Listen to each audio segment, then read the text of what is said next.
Local traffic policy आपका I rule की तरह काम करता है, मैंने बताया था ना। हम्म। तो ये गुई होता है, गुई, है ना। और ये आपका एएसएम का नहीं है, ये एलटीएम। फंडामेंटल एएसएम का नहीं है, ये एलटीएम का है। लेकिन क्या होता हम्म। है, ये एडवांस एलटीएम में आता है।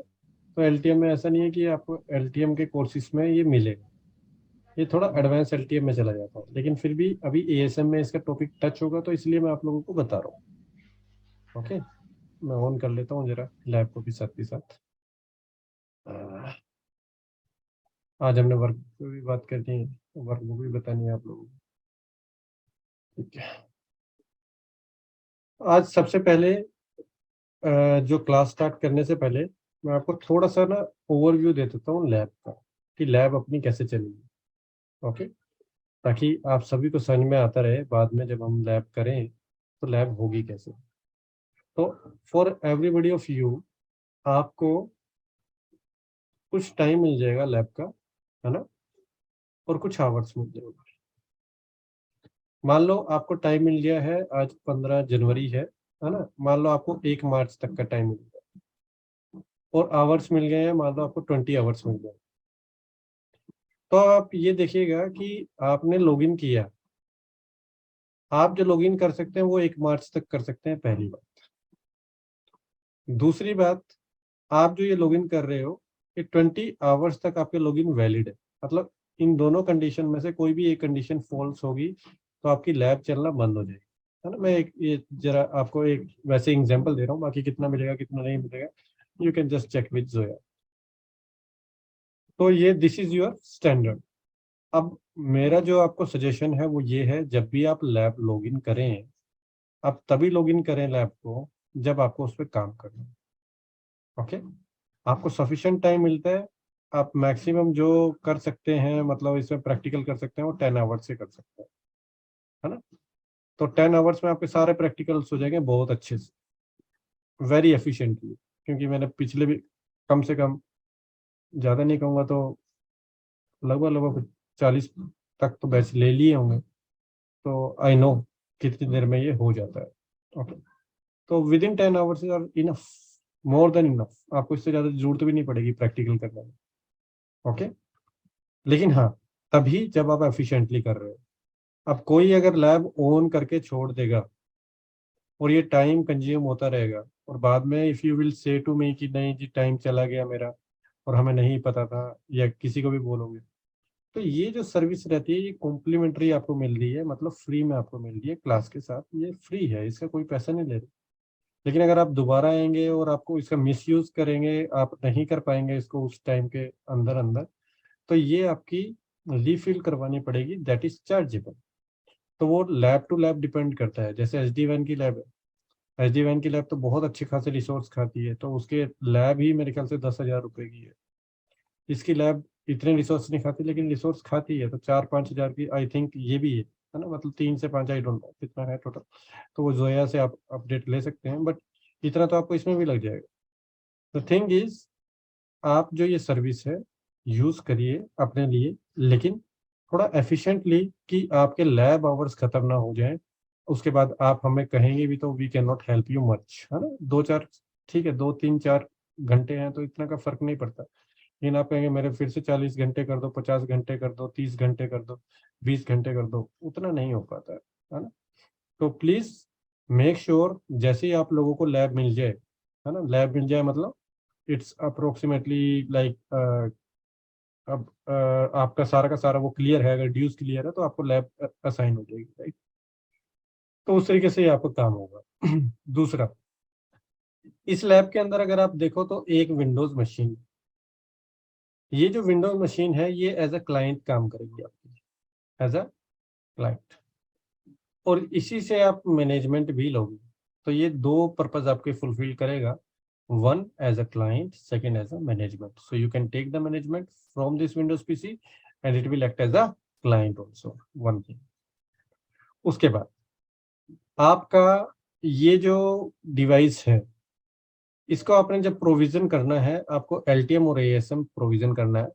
इसके अलावा आप कोई थर्ड मॉड्यूल डालना भी मत। अगर आपने डाल दिया तो आपकी वो मेमोरी एग्जॉस्ट हो जाएगी और उसके बाद कुछ नहीं चलेगा और आपको दोबारा से वो रीप्रोविजन करना पड़ेगा। तो ऐसा कुछ मत करना, नो R&D।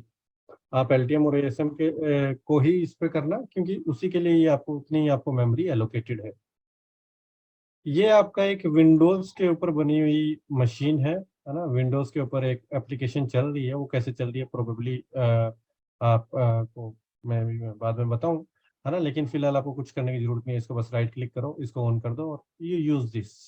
ओके, ये आपकी लिनक्स मशीन पे ये एप्लीकेशन आपकी चल रही है। ओके, और लिनक्स पे भी आपको कुछ ज़्यादा करने की जरूरत नहीं है, सिर्फ IP एड्रेस यहाँ पर चेंज करना पड़ता है ना। बाकी कुछ नहीं, यहाँ पे तो कुछ भी नहीं करना है आपको, बस इसको ऑन करो और जो IP है इसमें वही यूज़ करो, है ना? तो these are your lab components. इसके अलावा एक यहाँ पर जो आप डिवाइस देख रहे हो, इसको DMG जोन लिखा हुआ है, बिकॉज DMG जोन के पीछे ही आप ये सारी डिवाइसेस होंगी। But it is a very simple switch. Okay, layer 2 switch है आपका, जिसमें VLAN आपने डाले हैं। ये जैसे आपको पता ही है, F5 के अंदर आपके जो VLANs होते हैं, कितने VLANs होते हैं एनीबॉडी?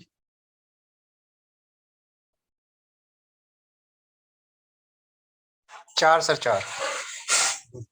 कौन कौन से होते हैं? मैनेजमेंट, इंटरनल, एक्सटर्नल और एचए। तो HA हम छोड़ देते हैं, बिकॉज यहाँ पर हमें HA करवाने की जरूरत नहीं है ना, वो आपका LTM में आता है पार्ट। तो यहाँ पर आपका मैनेजमेंट हो गया, इंटरनल हो गया और एक्सटर्नल हो गया। ये तीन आपके पोर्ट्स आपको दिखाई भी दे रहे हैं, उसी के अकॉर्डिंग आपके ये तीन VLAN हो जाएंगे। अब बात आती है IP एड्रेसिंग की। तो आई डोंट नो कि आप लोग में भी होंगे, है ना, कि फ्रॉम द नेटवर्क बैकग्राउंड होंगे, सारे के सारे। हो सकता है कुछ हो कुछ ना भी हो, तो आई डोंट नो अबाउट दैट। लेकिन मैं सबको एक ही सजेशन देता हूँ, जो इस क्लास में भी दूंगा। Do not play around with IP addressing. आपको जो IP एड्रेसिंग मैं दे रहा हूँ, है ना, ये वर्कबुक आप सभी को ना मिल जाएगी। मैं एक मिनट खोल रहा था ये वर्कबुक, तो ये वर्कबुक आप लोगों को मिल जाएगी, आप सभी को मिल जाएगी। ठीक है, डोंट वरी अबाउट दैट। तो यही वर्कबुक पे आपने स्टिक रहना है, आपने अपनी IPs नहीं डालनी है। और डाल रहे हो तो डालो, मैं उसके लिए भी मना नहीं करूंगा, लेकिन I will not trouble shoot. आप मेरे पास आओगे, सर मुझे ट्रबल शूट कर दो, मेरी लैब नहीं चल रही है, ये नहीं हो रहा है, वो नहीं हो रहा है। देखो, हम पूरी क्लास का टाइम वेस्ट नहीं कर सकते to resolve the routing issue और स्विच इशू और VLAN इशू, नहीं कर सकते। ओके, और अगर आप यही IPs यूज करोगे जो IPs हैं, believe me you won't have any issues. Okay, तो you just use these IPs, because यहाँ पर हम राउटिंग स्विचिंग सीखने के लिए नहीं आए, हम यहाँ पर सिंपल ASM सीखने के लिए आए हैं। ASM की टर्मिनोलॉजी पे या फोकस करो। ओके, तो तीन VLAN है आपके, VLAN 10, VLAN 20, VLAN 30। अगर आप थर्ड ऑक्टेट देखो यहाँ पर, तो थर्ड ऑक्टेट भी उसी तरीके से VLAN के अकॉर्डिंग हमने चेंज कर दी। तो जो 10 VLAN है, थर्ड ऑक्टेट 10 हो गया, 20 VLAN है, थर्ड ऑक्टेट 20 हो गया, VLAN 30 के लिए थर्ड ऑक्टेट VLAN 30। तो यही यही IP एड्रेसिंग आपने अपने पास रखनी है। बट ऑब्वियस आप कुछ भी यूज कर सकते हैं, है ना। नॉट लिमिटेड टू दिस, आपकी मर्जी, आप करना चाहें तो करें, but I will not trouble shoot. Okay, I am clearly speaking, I will not trouble shoot the routing issue, because वो बहुत टाइम वेस्ट करेगा, है ना। दो आई कैन डू, बट वो टाइम वेस्ट करेगा बाकियों का भी। तो इसलिए please don't try with it, और अगर आप ट्राई कर रहे हो तो you do it on your own way. आप अपने उस पर जो करना चाहें वो करिए, फिर मुझे इन्वॉल्व मत करिएगा। दूसरा, सबसे पहले यहाँ पर कॉन्फ़िगरेशन दिखा रहे हैं हम इस डिवाइस की, that is your LTM and ASM। आप सभी को पता ही है, बाय डिफॉल्ट यूजर नेम और पासवर्ड क्या होता है, root and default for CLI। तो CLI जब आप इसको डबल क्लिक करेंगे, देखिए जैसे ये डिवाइस है, इस डिवाइस को आपका HTML करके खुलेगा। ये कैसे खुलेगा, कैसे नहीं होगा, इस पर कैसे लॉगिन होगा, अगेन सारी चीजें आप प्लीज जोया से एक बार कोऑर्डिनेट कीजिएगा, जो है आपको बता देगी। इस पर आप डबल क्लिक करेंगे तो इस तरीके से आपको इसकी मैनेजमेंट मिल जाएगी, इसको बड़ा कर सकते हो आप, है ना।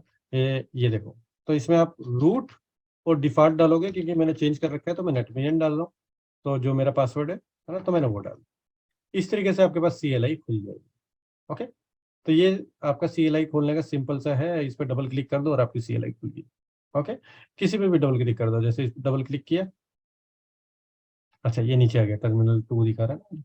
तो यहाँ पर अगर मैं देखूंगा, तो एंटर मारूंगा, तो ये enable, this is this is my CLI। अगर मुझे कोई भी कमांड चलानी है, मान लो इसको IP इंटरफेस ब्रीफ चलानी है, तो मैं इस तरीके से चला सकता हूँ।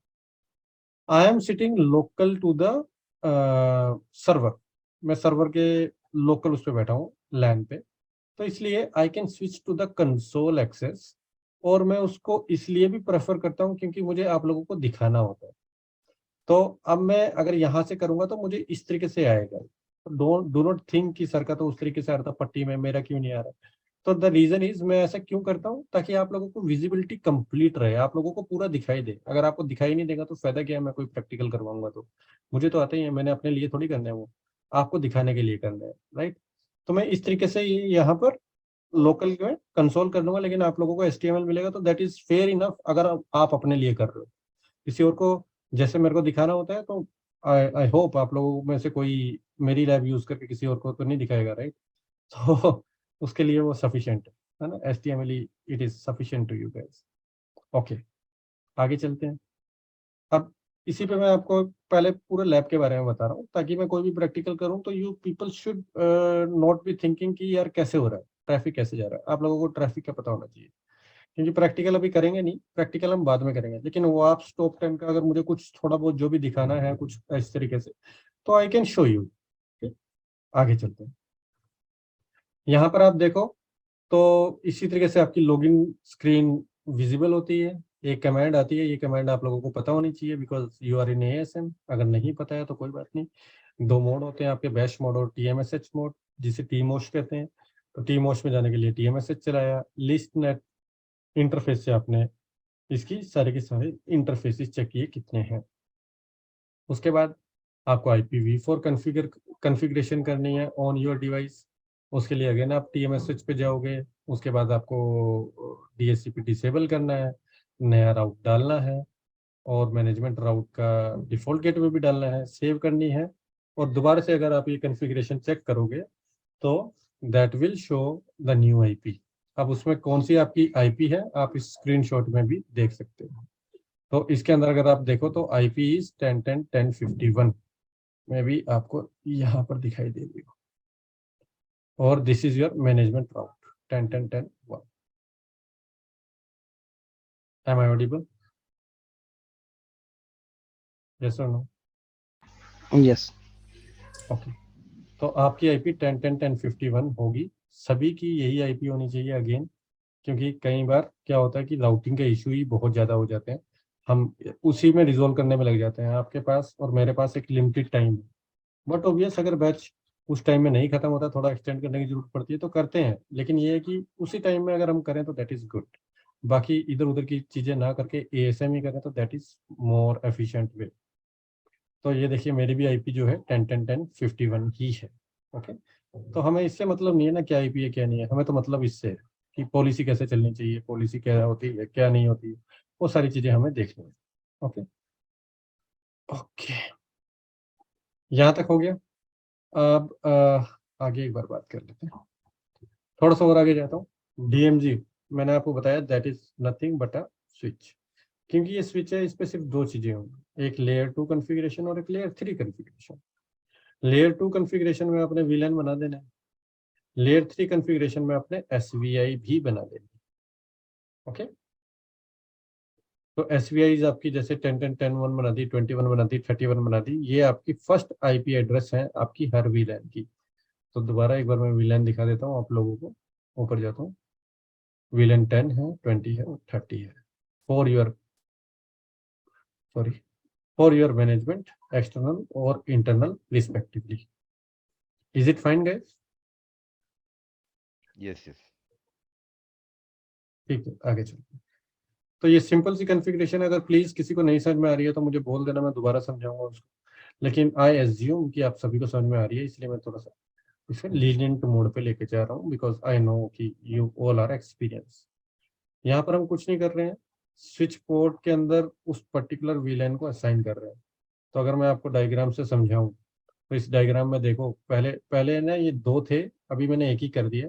Please ignore this small part, है ना, ये करेक्शन करनी है तो maybe I will do it later. But पहले ये दो मैंने वो लगाए हुए थे, लेकिन लोग इसमें बहुत कंफ्यूज हो जाते थे, आधा घंटा इसी में खराब करते थे, आधा एक घंटा, हर किसी को यही इशू आता था, है ना। मतलब every another person, even though they are dual CCI, but फिर भी उनको दिक्कत आती थी। तो फिर मैंने ये काट के अब अपनी जो न्यू लैब है, न्यू लैब में मैंने एक ही कर दिया ताकि किसी को कोई दिक्कत आए ना। ओके, तो आपका एक ही पोर्ट है, एक ही पोर्ट में मैं सारे ट्रैफिक निकाल रहा हूँ, that is management external internal. कैसे कर रहा हूँ I will show you. Okay, but हाँ एक ही पोर्ट है। तो ये जो पोर्ट है, ये पोर्ट आपका किस में रहेगा, किसी एक विलन में रहेगा। बाकी मैं क्या यूज करूंगा, मैं डिफॉल्ट गेटवे यूज करूंगा। तो या तो मैं उसको एक्सटर्नल में डाल दूंगा या इंटरनल में डाल दूंगा या मैनेजमेंट में डाल दूंगा। तो लेटेस्ट से मैंने मैनेजमेंट में डाल दिया। फिर उसके बाद क्या बोलूंगा कि वट एवर एक्सटर्नल ट्रैफिक और इंटरनल ट्रैफिक मैनेजमेंट पे ही डाल दूंगा। मतलब डिफॉल्ट रूट, डिफॉल्ट गेटवे पे मैं I will play on the default gateway. How, मैं आपको शो करूंगा and I will give you this PPT, sorry not PDF also, so that you can make your own lab. Okay, मतलब sir जो मेरी management वाली machine है उसे switch पे जो डालोगे किसी एक मैनेजमेंट पे डालो, किसी एक विलेन पे टैग करोगे उस इंटरफेस को। करेक्ट, ठीक है। तो हो सकता है इसमें दो पे हो, तो वो दो पे मत करना आप लोग, मैं आपको बताऊंगा जैसे वैसे ही करना। तो यहाँ पे देखो वही स्क्रीनशॉट भी लगाए हुए हैं कि कैसे विलन 10 बना, 20 बना, 30 बना और इंटरफेस एसवीआई कैसे बनी। ठीक है? ये भी इंटरफेस, कौन सा इंटरफेस कौन से विलन में, वो भी हमने स्क्रीनशॉट लगाए हुए हैं। अब तीसरी कॉन्फ़िगरेशन दिखाई हुई है इस पीसी की। कौन से पीसी की, दिस पीसी। इस पीसी को अगर मैं लॉगिन करूं यहाँ पे, this is the that PC only. Okay, यहाँ पर देखो आप, ये वही पीसी है, ये वाला पीसी है। तो इस पीसी को अगर मैं लॉगिन करूं और इसकी नेटवर्क एडेप्टर सेटिंग खोलूं, कैसे मर्जी खोल सकते हो, pcpa.cpl क्या होता था वो, यही होता एनसीपी। है एनसीपी, हाँ एनसीपी। तो इसको अगर हम ओपन करते हैं तो ये देखो आपके पहले कुछ ज्यादा थे तो ये मैंने डिसेबल मार दिया अब, क्योंकि अब इस लैब में हमें जरूरत ही नहीं है। अभी हमारे लैब में सिर्फ कितने यूज कर रहे हैं, दो यूज कर रहे हैं, है ना? एक ये एक्सटर्नल इंटरनल के लिए, दूसरा इंटरनेट पे जाने के लिए, क्योंकि अगर आपको कल को इसका लाइसेंस अपग्रेड करना है या लाइसेंस इस पे डालना है तो you should have internet connectivity. तो एक इंटरनेट पे जाएगा जो कि डिफॉल्ट सेटिंग ले लेगा डीएचसीपी की, उस पर आपको कुछ करना ही नहीं है। दूसरा इस साइड जाएगा जिसमें आपको ये सारी की सारी डिवाइसेस का मैनेजमेंट लेगा, और as an external user, internal user अगर उस पर एक्ट करना है तो that connect.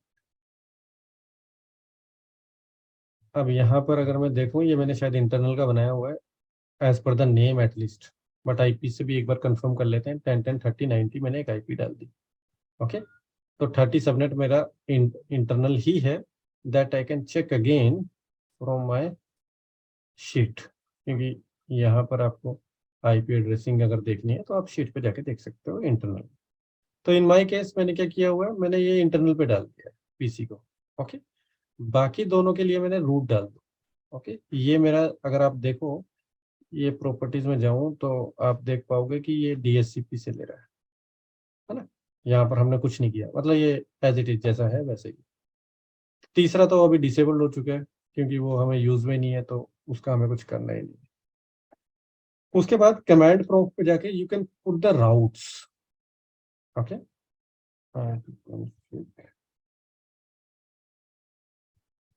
Arc minus A करते हो यहाँ पर, तो देखो आपको आर्क टाइप, आर्क टेबल भी दिखाई दे जाती है ना? दूसरा, आपको अगर राउट चलाना है तो आप राउटिंग टेबल पे भी यहाँ पर चला सकते हो। तो लेट मी शो यू आपने राउट डाले कैसे, और जो राउट डालोगे ना आप, तो these commands are your keywords जो है वो आपके केस सेंसिटिव है, तो आप केस सेंसिटिव रखिएगा। These are the commands.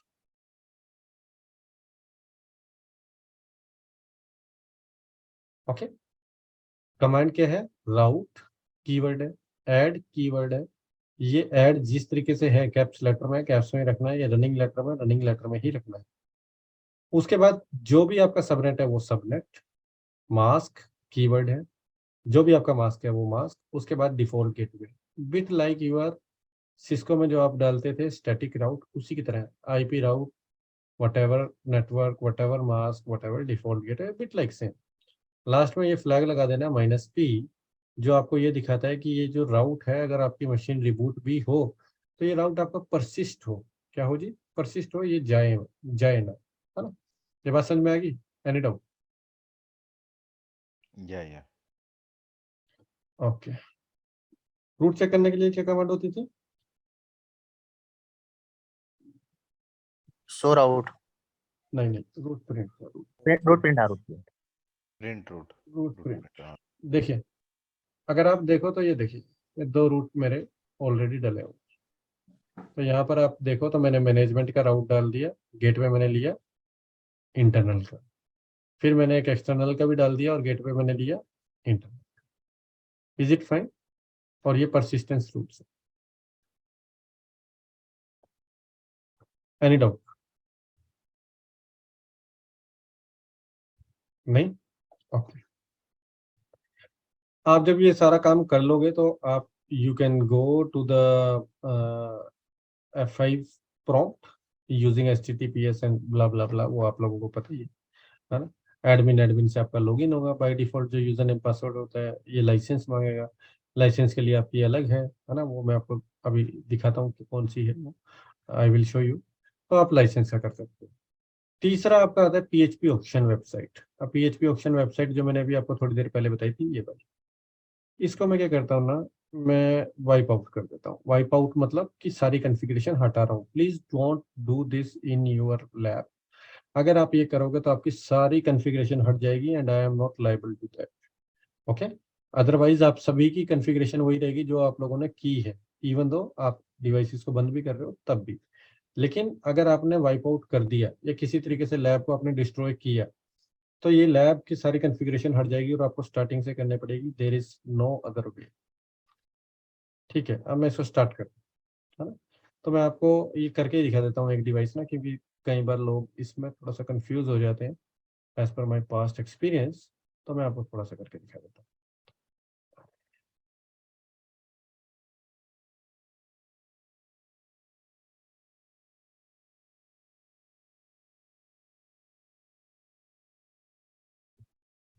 Root क्या हुआ, रूट और डिफॉल्ट इसका यूजर नेम पासवर्ड है, जो आपका F5 का होता है वैसे ही।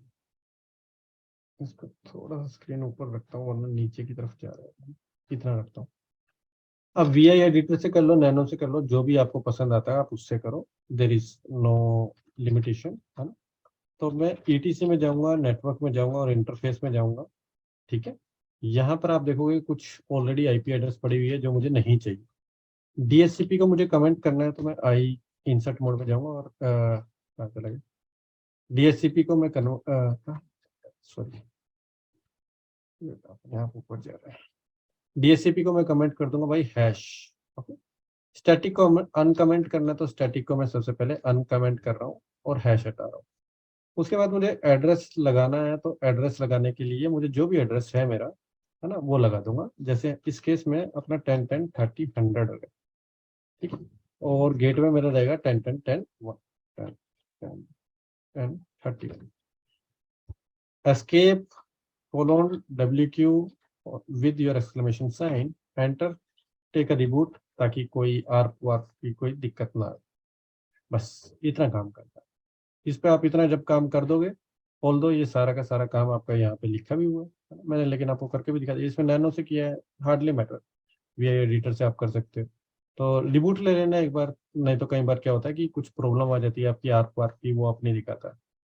तो ये सारा कुछ यहाँ पे दिखाया भी हुआ है, you please check it and you please do it. इसके बाद अगर आप इसका एक्सेस लोगे तो आपको इस तरीके से ये हैकिंग वेबसाइट दिखाई देगी। DVWA में कुछ भी नहीं करना है आपको, एडमिन क्रेडेंशियल डालना है और ये आपकी IP एड्रेस है 10 10 30 81, इसको यूज करो आप। ओके, ऑलरेडी आपकी ये IP एड्रेस है इसके अंदर। तो मैं विंडोज मशीन पे जैसे जाऊंगा तो 10 10 30 100 मैंने उस पर डाली थी, 10 10 30 100। इसको लॉगिन करता हूँ, मेरे ख्याल से रिबूट विबूट हो रहा होगा, कोई बात नहीं। 10 10 30 क्या था, एक मिनट मेरे पास लिखा होगा, ये 10 10 81। तो ये अब 30 81, तो ये हमारी है। इसमें एडमिन डालोगे, लॉगिन करोगे, this is your DVW। Any doubt so far? No no अच्छा ये DVWA मतलब ये कहाँ से आया DVWA? दूसरा वाला जो मेरी विंडोज पे जो वो पड़ी है उसके लिए है?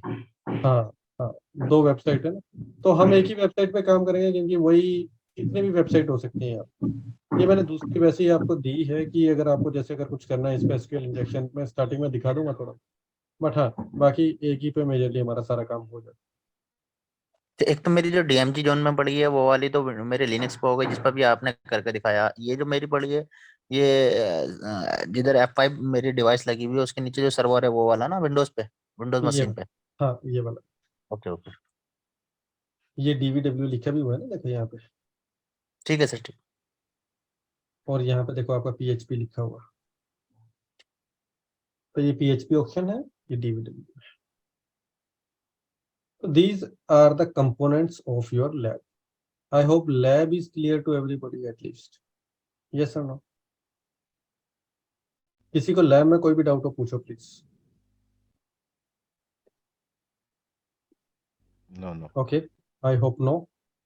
अब दूसरा लाइसेंसिंग पार्ट के लिए अगेन मैं आपको नेटमिलियन ब्लॉग पे लेके जाऊंगा। ओके, अगर आप लोगों को पता है that is well and good है, नहीं पता है तो उस केस के लिए मैं आप लोगों को बोल दूं कि you just go to the FILTM licensing and provisioning, आपका ये आपका एक ब्लॉग है ना। You please refer this blog, इसके अंदर सारा आपका लिखा हुआ है कहाँ पर जाना है, कैसे की चाहिए आपको, कितनी की लेनी है, कितनी नहीं लेनी है, डोजियर क्या होता है, लाइसेंस कैसे करते हैं। किसी को फिर भी नहीं पता चलता है इन केस, ऑल्दो ये ASM का टॉपिक नहीं है, बट इट्स ऑल। अगर कोई डाउट है तो I will help you, I am just sharing this. ठीक है जी, शेयर। ओके, लैब में किसी को कोई और डाउट?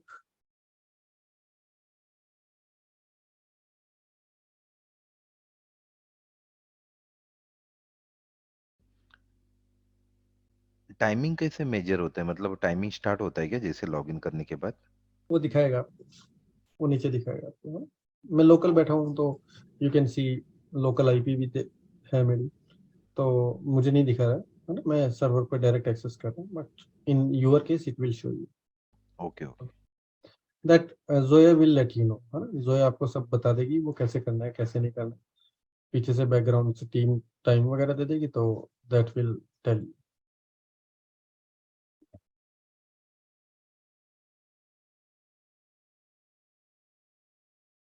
सर आप एक बात बोल रहे थे अभी कि ये एलटीपी के बारे में कि ये एडवांस बेफ में, मतलब एडवांस, तो मतलब हम ये जो पढ़ेंगे इसमें एडवांस सब आएगा ना सर?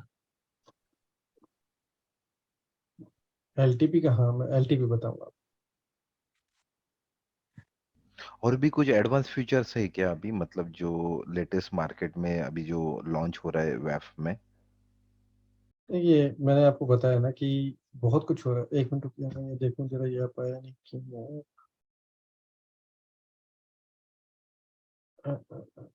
इनके तो कहाँ पे है?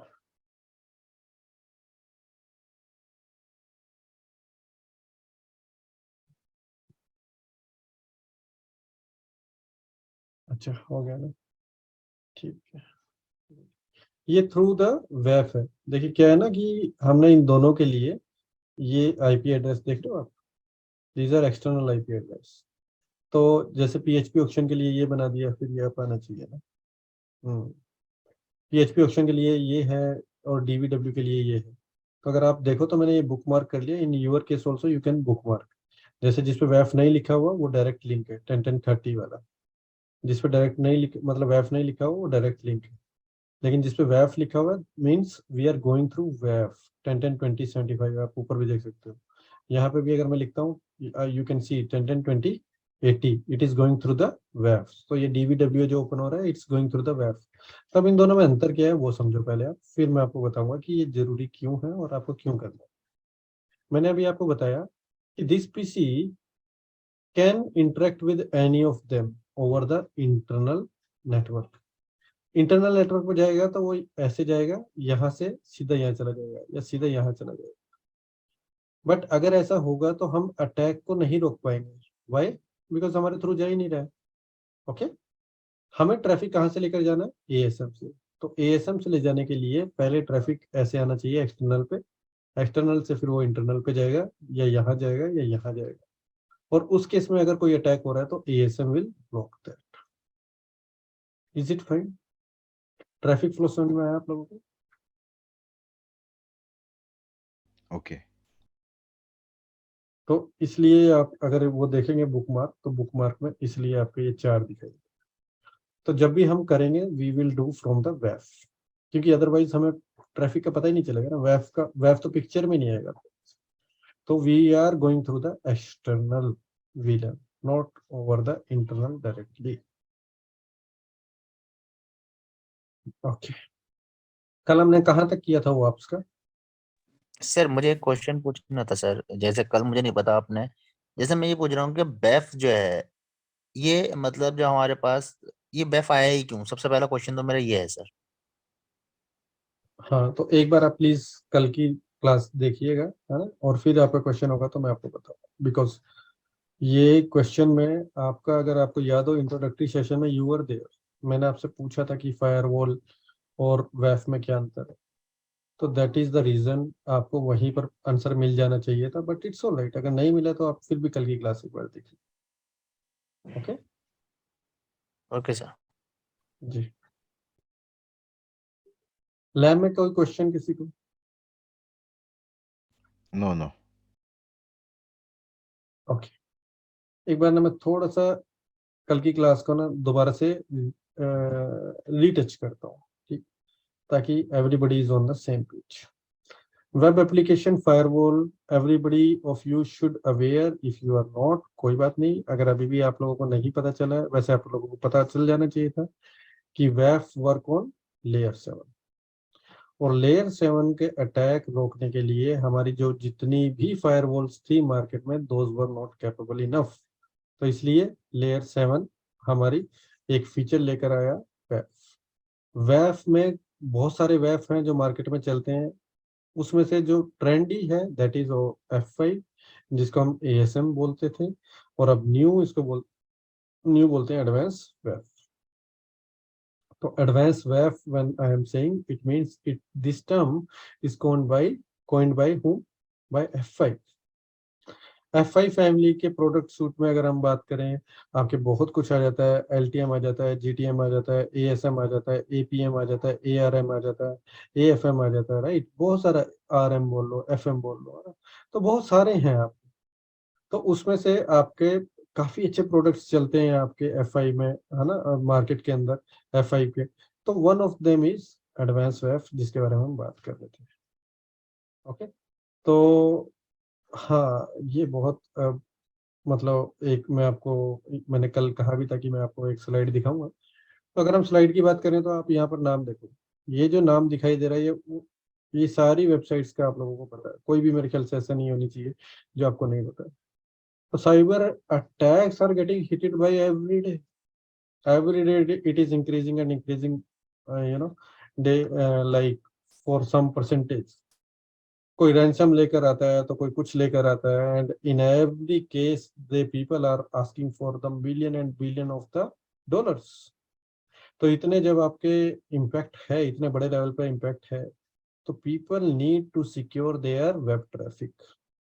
अब बात करेंगे वेब ट्रैफिक को क्या फर्क पड़ता है। आप देखो, स्पेशली आफ्टर द कोरोना, आपका सारा का सारा जो ट्रैफिक है that is now moving to the digitalization, towards the digitalization. Everything is digitalized. कुछ भी हो, आप और हम क्लास कर रहे हैं तो हम भी तो क्या कर रहे हैं, कोई फिजिकली थोड़ी बैठे हुए हैं एक दूसरे के पास, राइट। Everything is digitalization. तो हर एक business is going over the web, and since there is a huge demand of the web, तो वनरेबिलिटीज भी आपकी बहुत अच्छी खासी बढ़ रही है। तो डेटा ब्रीच जब होता है तो इसके बहुत कॉमन से कुछ आपके रीजंस रहते हैं, but that breach really demolish the I will say image of that company। और डेटा जो ब्रीच हो जाता है, जो पैसा भरना पड़ता है वो अलग, इमेज जाती है वो अलग, and the credibility of the users वो जाती है वो अलग। अलीबाबा चाइनीज शॉपिंग वेबसाइट है, 2019 में 1.1 billion piece of user data lost. LinkedIn, everybody of you are aware, 90% of its user database in June 2021 lost. Impacted user 700 million. Facebook, who is not aware about Facebook? April 2019, 533 million user data dark web पे चला गया। Okay, with like multiple and multiple names. तो उससे बचने के लिए मैंने आपको बताया था कि ओआप्स एक वेबसाइट है, वेबसाइट नहीं सॉरी ऑर्गेनाइजेशन है ना, and this organization work for the free, non profitable है, और वो अपने प्रोजेक्ट बनाते हैं, ये सब मैंने आपको बताया था। और उनका एक प्रोजेक्ट जो सबसे ज्यादा था दैट इज ओआप्स डॉट। फिर हम स्टार्ट कहाँ से करें इस पे पढ़ने के लिए? तो स्टार्ट हम कहाँ से करेंगे? From the ASM directly. और एएसएम में भी we will talk from the ओआप्स डॉट, है ना, वहीं से हम स्टार्ट करेंगे। फिर उसी तरीके से हम एडवांस वेब का हम पढ़ेंगे। तो एडवांस वेब क्या बोला था मैंने? What is this? This is a solution, this is a solution and how it is different from the traditional firewall. ये देखो लिखा हुआ, traditional firewall and layer 3 protection don't understand the complexity of your web applications। Parameter क्या है, file type क्या है, okay, brute force कैसे रोकना है, ये सारी चीजें जब आती हैं तो जीरो डे कोई डोस आ गया, डी डोस आ गया, कुछ ऐसा आ गया, है ना। तो चलो डोस डी डोस तो नहीं मैं काउंट करूंगा बिकॉज उसके लिए अलग से कुछ सॉल्यूशंस हैं, but some others which are basically for your web, है ना, for your web I will say. तो उसके लिए आपको क्या करना होता है? आपको वेब देखना पड़ता है। तो there is web required, any doubt? But next generation जो फायरवॉल आ रहा है उसमें ये सब फीचर आ रहे हैं जिसको हम लोग डॉस के लिए प्रोफाइल बना सकते हैं या वल्नरेबिलिटी के लिए, लाइक पैलो अल्टो। तो ये डिफरेंट कैसे है? यहाँ पे थोड़ा सा मुझे कंफ्यूजन है। और बताओ पोलो अल्टो और क्या क्या करता है? लोड बैलेंसिंग भी कर सकते हैं हम लोग, प्रोफाइल के बेसिस पे एंटीवायरस के लिए, मैलवेयर के बारे में कुछ, विंडोज में पैचेज वगैरह के लिए उसके लिए भी हम लोग प्रोफाइल बना सकते हैं। और एप्लीकेशन के लिए ये क्या? सब कंटेंट के लिए भी वो इंस्पेक्ट करता है, जो उसका एप्लीकेशन है, आईपीआईडी फीचर है, जो सिग्नेचर भी आईपीएस ब्लेड भी है उसमें, सो बिल्कुल। दैट यू और कैन अचीव फ्रॉम पालो अल्टो। गुड। और और जो कंटेंट यूजर आइडेंटिफाई करना, ये सारे फीचर हैं उसमें। सो वो ओनली लेयर 4 नहीं है, अब टू लेयर 7 इंस्पेक्ट करता है ट्रैफिक को। बिल्कुल सो सही, बिल्कुल सही, I agree with. Irrespective of port, ये मीन्स एक्चुअल लाइक हमने डीएनएस अलाउ किया तो डीएनएस को ट्रैफिक को करता है कि अगर जब रहेगा तभी उसको अलाउ करेगा। ये सारे फीचर हैं नेक्स्ट जनरेशन फायरवॉल्स में। बिल्कुल, वेरी गुड। अब मैं आपको बताता हूँ, आप एक राउटर को भी एज अ फायरवॉल बना सकते हो। हाँ, एसीएल के लाइक। बना सकते हो, नहीं बना सकते, हाँ हाँ, बट फिर भी फायरवॉल क्यों चलती है मार्केट में? बिकॉज राउटर ओनली लेयर 4 पे on the basis of port हम लोग कर सकते हैं उसको। आज आज राउटर आज की बात ना करें, आज से मान लो 5-10 साल पहले चले जाए तो तब भी हमारी फायरवॉल्स मार्केट में चलती थी, ऑल दो वो लेयर 4 तक ही थी। Reason is because you are extending the capability of device, that is for sure. Yes yes, Even then there are some features which it cannot beat with the firewall at all. Similarly, जो इसका signature set है और जो FI का signature set है, there is lot of difference in between that. And there are more features जो आपकी पोलो Alto define नहीं कर सकती। अगर कल को वो कोई दूसरा प्रोडक्ट ले आए तो बात दूसरी होगी, वी डोंट नो, है ना। लेकिन for now if I will compare, तो वो compete नहीं कर सकती है विद योर वेब। और यही रीजन होता है कि आप लोगों को आई डोंट नो पता है या नहीं पता, जो वेब होता है ना, वेब, वो वेब जो है ये ओवर द इंटरनेट नहीं रखते कभी भी। इससे पहले कोई एक फायरवॉल होती है और हाँ हाँ, मेजरली पोलो ही होती है।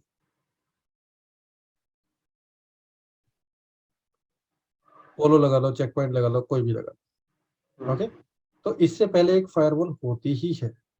तो thing is with respect to the security, when it come to the security concerns, जो छोटी ऑर्गेनाइजेशन है, देखो यार, उनको तो बेगर हैज नो चॉइस, वो तो पोलो से ही खेल लेगा, ओके जीत के।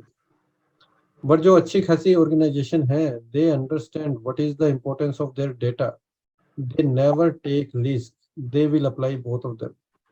मीन्स एक्स्ट्रा लेयर ऐड करना सिक्योरिटी में यस, वेब से. Okay, yes. Got it.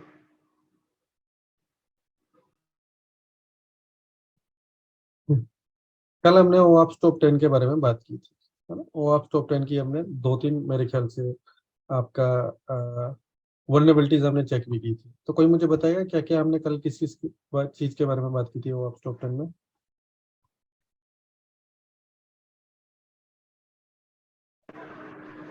access, broken access control, then script, injection. Sorry, Cryptographic failure and broken access control, injection, injection, हाँ, script, क्रिप्टोग्राफी, cryptography, हाँ, cryptographic failure के बारे में. brute force. नहीं, brute force मैंने अभी नहीं बताया आपको. Okay, okay. तो कल हमने इन 3 वल्नरेबिलिटीज के बारे में बात की थी. ब्रोकन एक्सेस कंट्रोल में मैंने आपको एक पॉइंट टच किया था, है ना, जिसका नाम था कोर्स. कोई बताएगा what is that?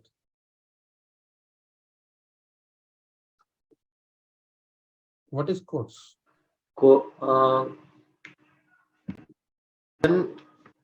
Resource sharing. बिल्कुल, cross origin resource sharing. Good. क्या होता है ये?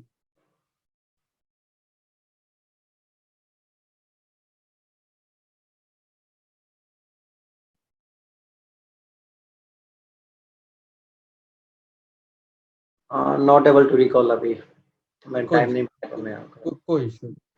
जब एक एप्लीकेशन को दूसरी एप्लीकेशन से बात करनी हो, and it is not like that it is illegal, it is very much legitimate.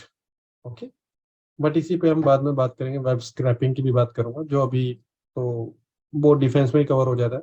But पहले एक वेब स्क्रैपिंग का अलग से फीचर था आपका पुराने version, that I will talk later on. कोई इशू नहीं. तो ये चीजें एक मिनट हो. ओके, ये चीजें हमने कल बात की थी. दूसरा हमने बात की थी फॉर द क्रिप्टोग्राफी. क्रिप्टोग्राफी में आपका मैंने कुछ फीचर्स बताए थे. कोई मुझे बताएगा क्या क्या बताया था? One of them is SSL, TLS, SSL वाला बताया था. बिल्कुल. दूसरा TLS. वो एक ही हो गया ना, एसएसएल Okay, टीएलएस okay, एक. okay. एक मैंने इसमें आपको बताया था HSTS का, रिमेम्बर? हाँ हाँ. HTTP strict transport security. कहाँ लगता है ये? कोई बताओ मुझे अगर याद हो तो. वो एप्लीकेशन LTM मतलब एप्लीकेशन प्रोफाइल में टीम राइट. कौन सी प्रोफाइल पे? HTTPS की की जो प्रोफाइल होती है उसमें बिल्कुल HTTP प्रोफाइल पे ही लगता है. राइट, मैंने कल बताया था आपको. तीसरा इसी में मैंने आपको बताया था अटैक सिग्नेचर्स भी काम आते हैं, और अटैक सिग्नेचर्स में वैरायटी ऑफ अटैक सिग्नेचर्स होते हैं जो काम करते हैं आपके हर अटैक पे. अब मैंने आपको एक छोटी सी इंट्रोडक्शन दी थी अबाउट द अटैक सिग्नेचर. कोई मुझे बताएगा क्या होता है अटैक सिग्नेचर? ऑल्दो ये पूरा टॉपिक है, 2-3 घंटे का टॉपिक है जो हम बाद में कवर करने वाले, लेकिन कल मैंने थोड़ी सी इंट्रोडक्शन दी थी. व्हाट और इज अटैक? CAC बताया था आपने. CV and CWC I think. क्या बताया था? सॉरी, बताया नहीं था, बोले थे हम डिस्कस करेंगे. हाँ, बट सिग्नेचर वही होता है जैसे कभी बिट पार्ट लाइक में. ACL. बिट लाइक ACL मैंने आपको बताया था कि बिट लाइक ACL होता है ये आपका, है ना. एक पैटर्न को ये चेक करता है. ये क्या करता है? Yes, pattern check check. Pattern. तो bit like these are ACL which check the pattern, और उस पैटर्न के बेसिस पे ये आपका डिसीजन लेता है, या अलाउ एंड डिनाई करता है ना. तो मैंने इतनी सी बस एक आपको इंट्रोडक्शन दी थी, इसके बारे में ज्यादा मैंने आपसे बात की नहीं थी, बिकॉज इसकी पूरी क्लास है. इसकी 1-2-3 घंटा जो भी है वो आपकी पूरी क्लास है, और क्लास में मैं बताऊंगा इसके बारे में अच्छा खासा आपसे बात करें. इंजेक्शन का मैंने आपसे बात की थी. इंजेक्शन क्या होता है? SQL बताया था आपने. हाँ, हम एक इसमें टाइप था। एसक्यूएल, राइट राइट, इसमें मैंने शायद आपको अभी टच नहीं किया था।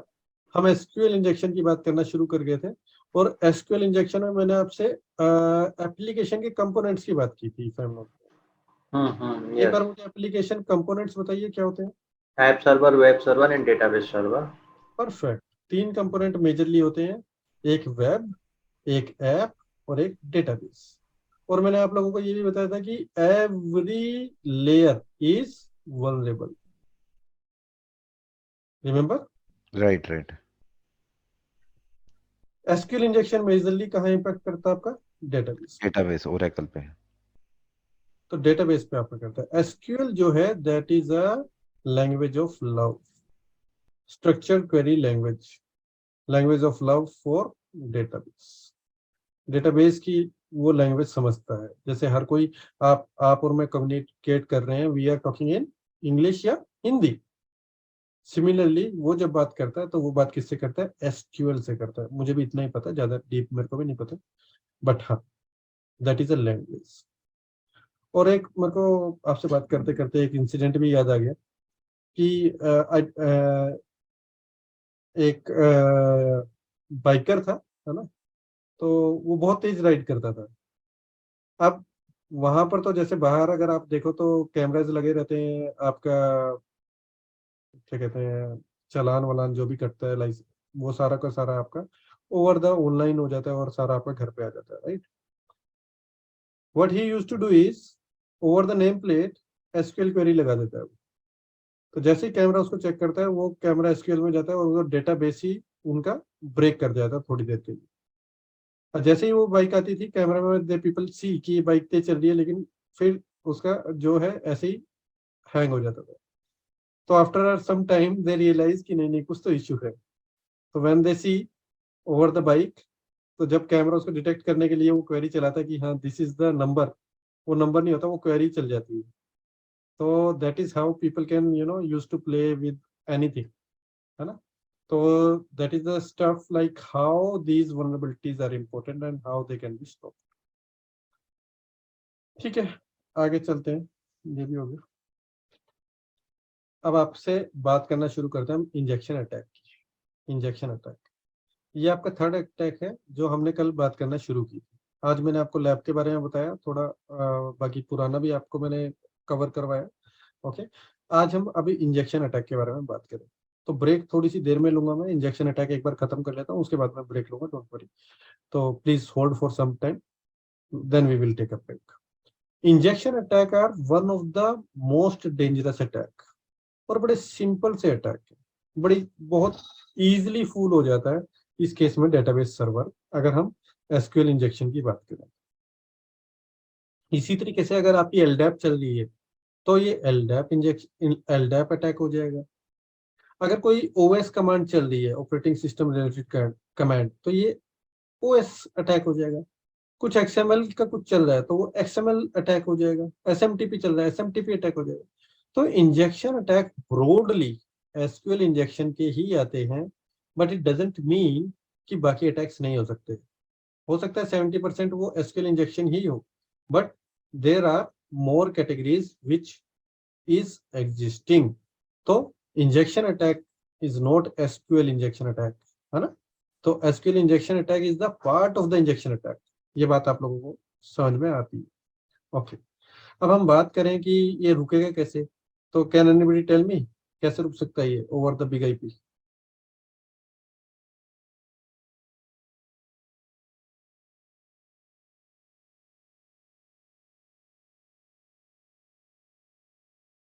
एक अटैक सिग्नेचर होता है क्रॉस साइट स्क्रिप्टिंग का,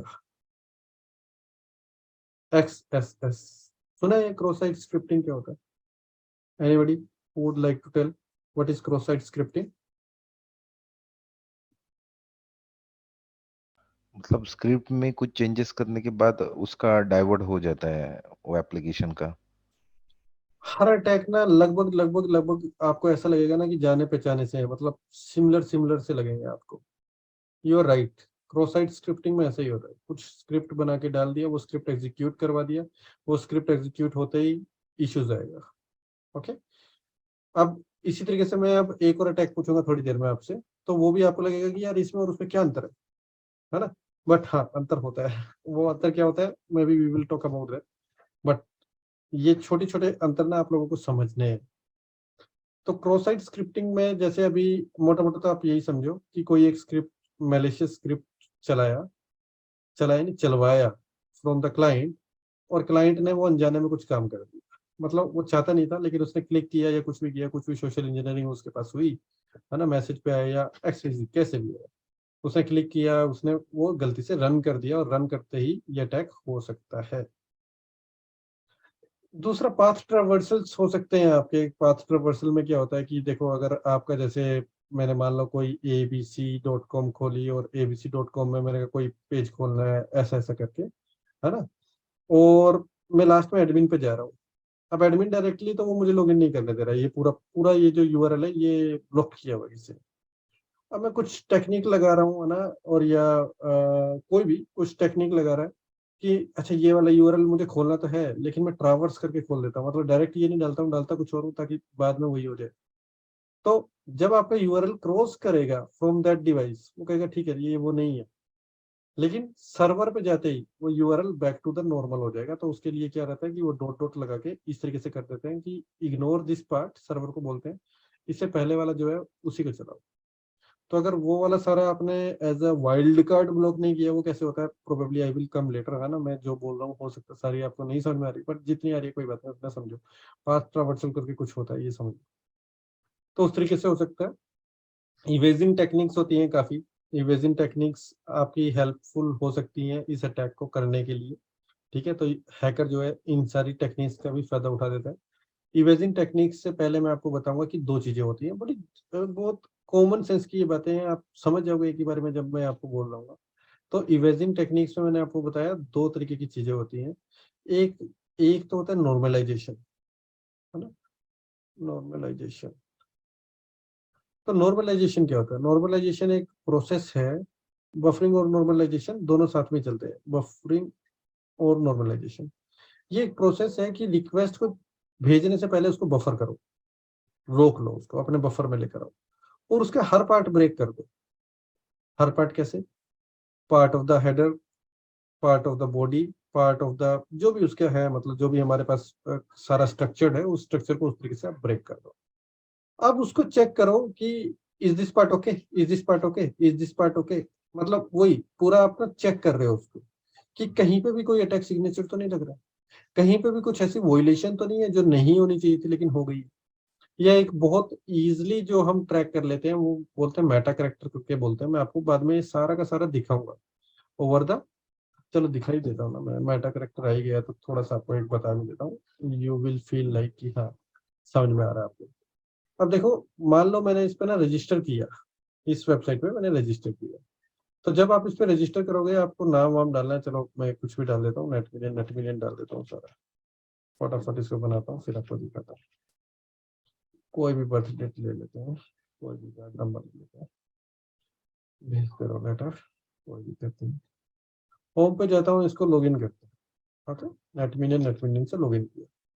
और जब मैंने लॉगिन किया और मैं यूआर कंट्रोल पैनल पे गया तो ये मेरी डिटेल दिखा रहा है, ऑल्दो मुझे ये भी नहीं दिखाई देनी चाहिए क्योंकि मेरी इन्फॉर्मेशन मुझे भी मास्क दिखाई देनी चाहिए अगर कोई मेरे पीछे है और वो देख रहा है इस इन्फॉर्मेशन को। This is not a good way to represent the data, even though in the database also it's not encrypted. वो भी एक हैकर जो है उसका फायदा उठा सकता है। बट यू कैन सी मुझे मेरी इंफॉर्मेशन दिखाई देगी। अब मैं कोई एक अटैक करता हूँ, उस अटैक में ये अटैक हम अगेन एक्सएसएस से भी कर सकते हैं, क्रॉस साइट स्क्रिप्टिंग से। बट ठीक है, मैं क्या करता हूँ, मैं मेटा कैरेक्टर यूज कर लेता हूँ। स्टार करके जैसे मैं लगाता हूँ, कैन यू सी, मुझे तो सारे डेटाबेस चेक कर लिया। तो देखो कितनी वनरेबल है ये एप्लीकेशन, राइट। लेकिन you want you will be able to surprise when you see the attacks. Solar wind का क्या अटैक हुआ था, कोई मुझे बताएगा प्लीज। बहुत बड़ा स्कैम था, बहुत बड़ा अटैक था सोलर विंड्स को। सोलर विंड क्या है, I hope you people are aware, yes और नो। यस यस, क्या है, मॉनिटरिंग टूल है। बिल्कुल। ये क्या था अटैक, क्या था, कब अटैक हुआ था, क्या अटैक हुआ था, क्या, क्यों इसकी रेलेवेंस है।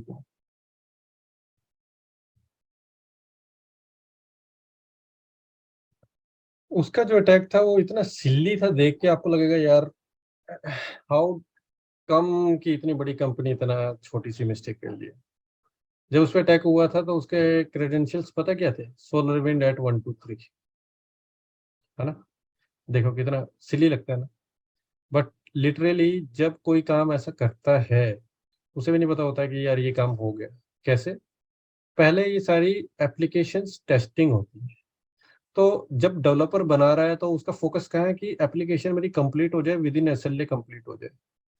अब वो सिक्योरिटी नहीं देखता, वो पहले देखता है कि मेरी एप्लीकेशन बने, और वही एप्लीकेशन उसने प्रोड में चला दी, प्रोड में चल गई, यूजर आ गया, शाबाश मिल गई, एप्रिशिएशन मेल्स आ गई, और बस भूल गए। हो सकता है जो पासवर्ड उसने वैसे ही रखा हो सभी को दिखाने के लिए, वही पासवर्ड उसका प्रोड में भी चल गया हो, और इतने दिन तक वो चेंज भी नहीं किया। मतलब मैंने आपको देखो कल भी यही बात कही थी कि it's not only web thing, security is a combined effort. Application team का, हमारा या पोलो है तो पोलो का भी, जितने भी हैं वो सबका कंबाइंड एफर्ट है। It's not a one team responsibility की नहीं, अब वेफ लगा दिया तो अब तो कुछ हो ही नहीं सकता। ना ना ना ना, बहुत सारी चीजें जो वेफ भी सपोर्ट नहीं करता है, वेफ का टैग सिग्नेचर भी उसको रिकॉग्नाइज नहीं करेगा, है ना? तो security is a combined effort. तो इस तरीके से अब आपकी एप्लीकेशन को चाहिए कि पासवर्ड रीसेट पॉलिसी रहे हर 15 मिनट, सॉरी 15 मिनट कह रहा हूँ, 15 दिन में, या एटलीस्ट 3 मंथ, है ना? नॉट इफ 15 days और 1 month, at least in 3 month the admin password should be get changed, और उसकी कॉम्प्लेक्सिटी सेट की जाए, है ना? ये सारे आएगा, हमारा ओआप्स में भी आएगा, तो I will discuss at that point. तो ये सारी चीजें जो है ना, ये दीज आर वल्नरेबिलिटी। अब देखो स्टार लगाते ही देखो क्या हो गया, है ना? कितना इजी। तो these are called meta character. यहाँ पे मेटा कैरेक्टर क्या है? स्टार। ओके, तो कैसे अलाउ करना है मेटा कैरेक्टर, कैसे डिसअलाउ करना है मेटा कैरेक्टर, ये आपके पोलो में नहीं है ना? This is the web thing. Meta character level पे पोलो नहीं खेलता है। Ankush, correct me if I am wrong.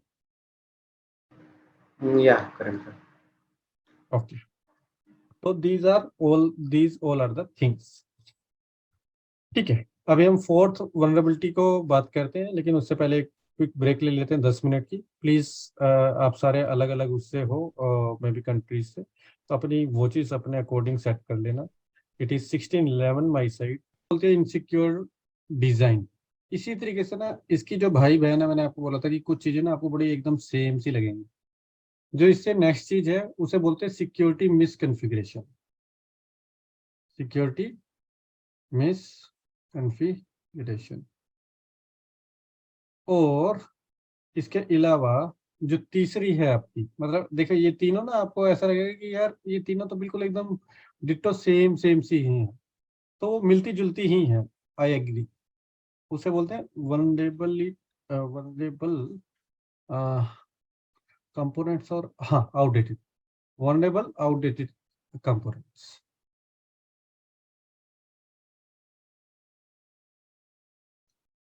तो ये 3 अटैक हैं अभी आपके, है ना? इसके बारे में भी हम बात करेंगे। ओके, कोई बोलना चाहेगा प्लीज इसके बारे में? कुछ भी समझ में आ रहा है, जो भी समझ में आ रहा है वो बोलो एक बार।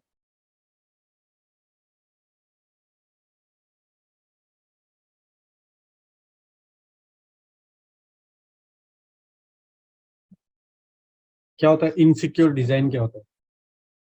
पढ़ के ही समझ में आ रहा होगा ना कि डिजाइन रिलेटेड या डिजाइन से एसोसिएटेड कुछ फ्लॉज या कुछ रिस्क आर्किटेक्चर से रिलेटेड, है ना? तो यहां पर अगर हम बात करें तो FIASM का बहुत बड़ा रोल नहीं है, क्योंकि किसके डिजाइन की बात हो रही है? एप्लीकेशन के डिजाइन की। एवरीबॉडी इज बैक और नो? एक मुझे शोएब की आवाज आई थी। Yes Shrish, yes yes. अच्छा उद्धव भी है। Shrish, Yes, sir. Back. I'm back. ठीक है ठीक है ठीक है। अंकुश, मैं भी अंकुश नहीं हूं, कोई बात नहीं। तो अभी ये जो बात हो रही है that is related to the application. अभी हम इनसिक्योर डिजाइन के बारे में बात करेंगे। तो ये डिजाइन कहाँ का है? एप्लीकेशन का डिजाइन। फ्लो कहाँ पर है? डिजाइन रिलेटेड फ्लो है। तो कौन ठीक करेगा? एप्लीकेशन।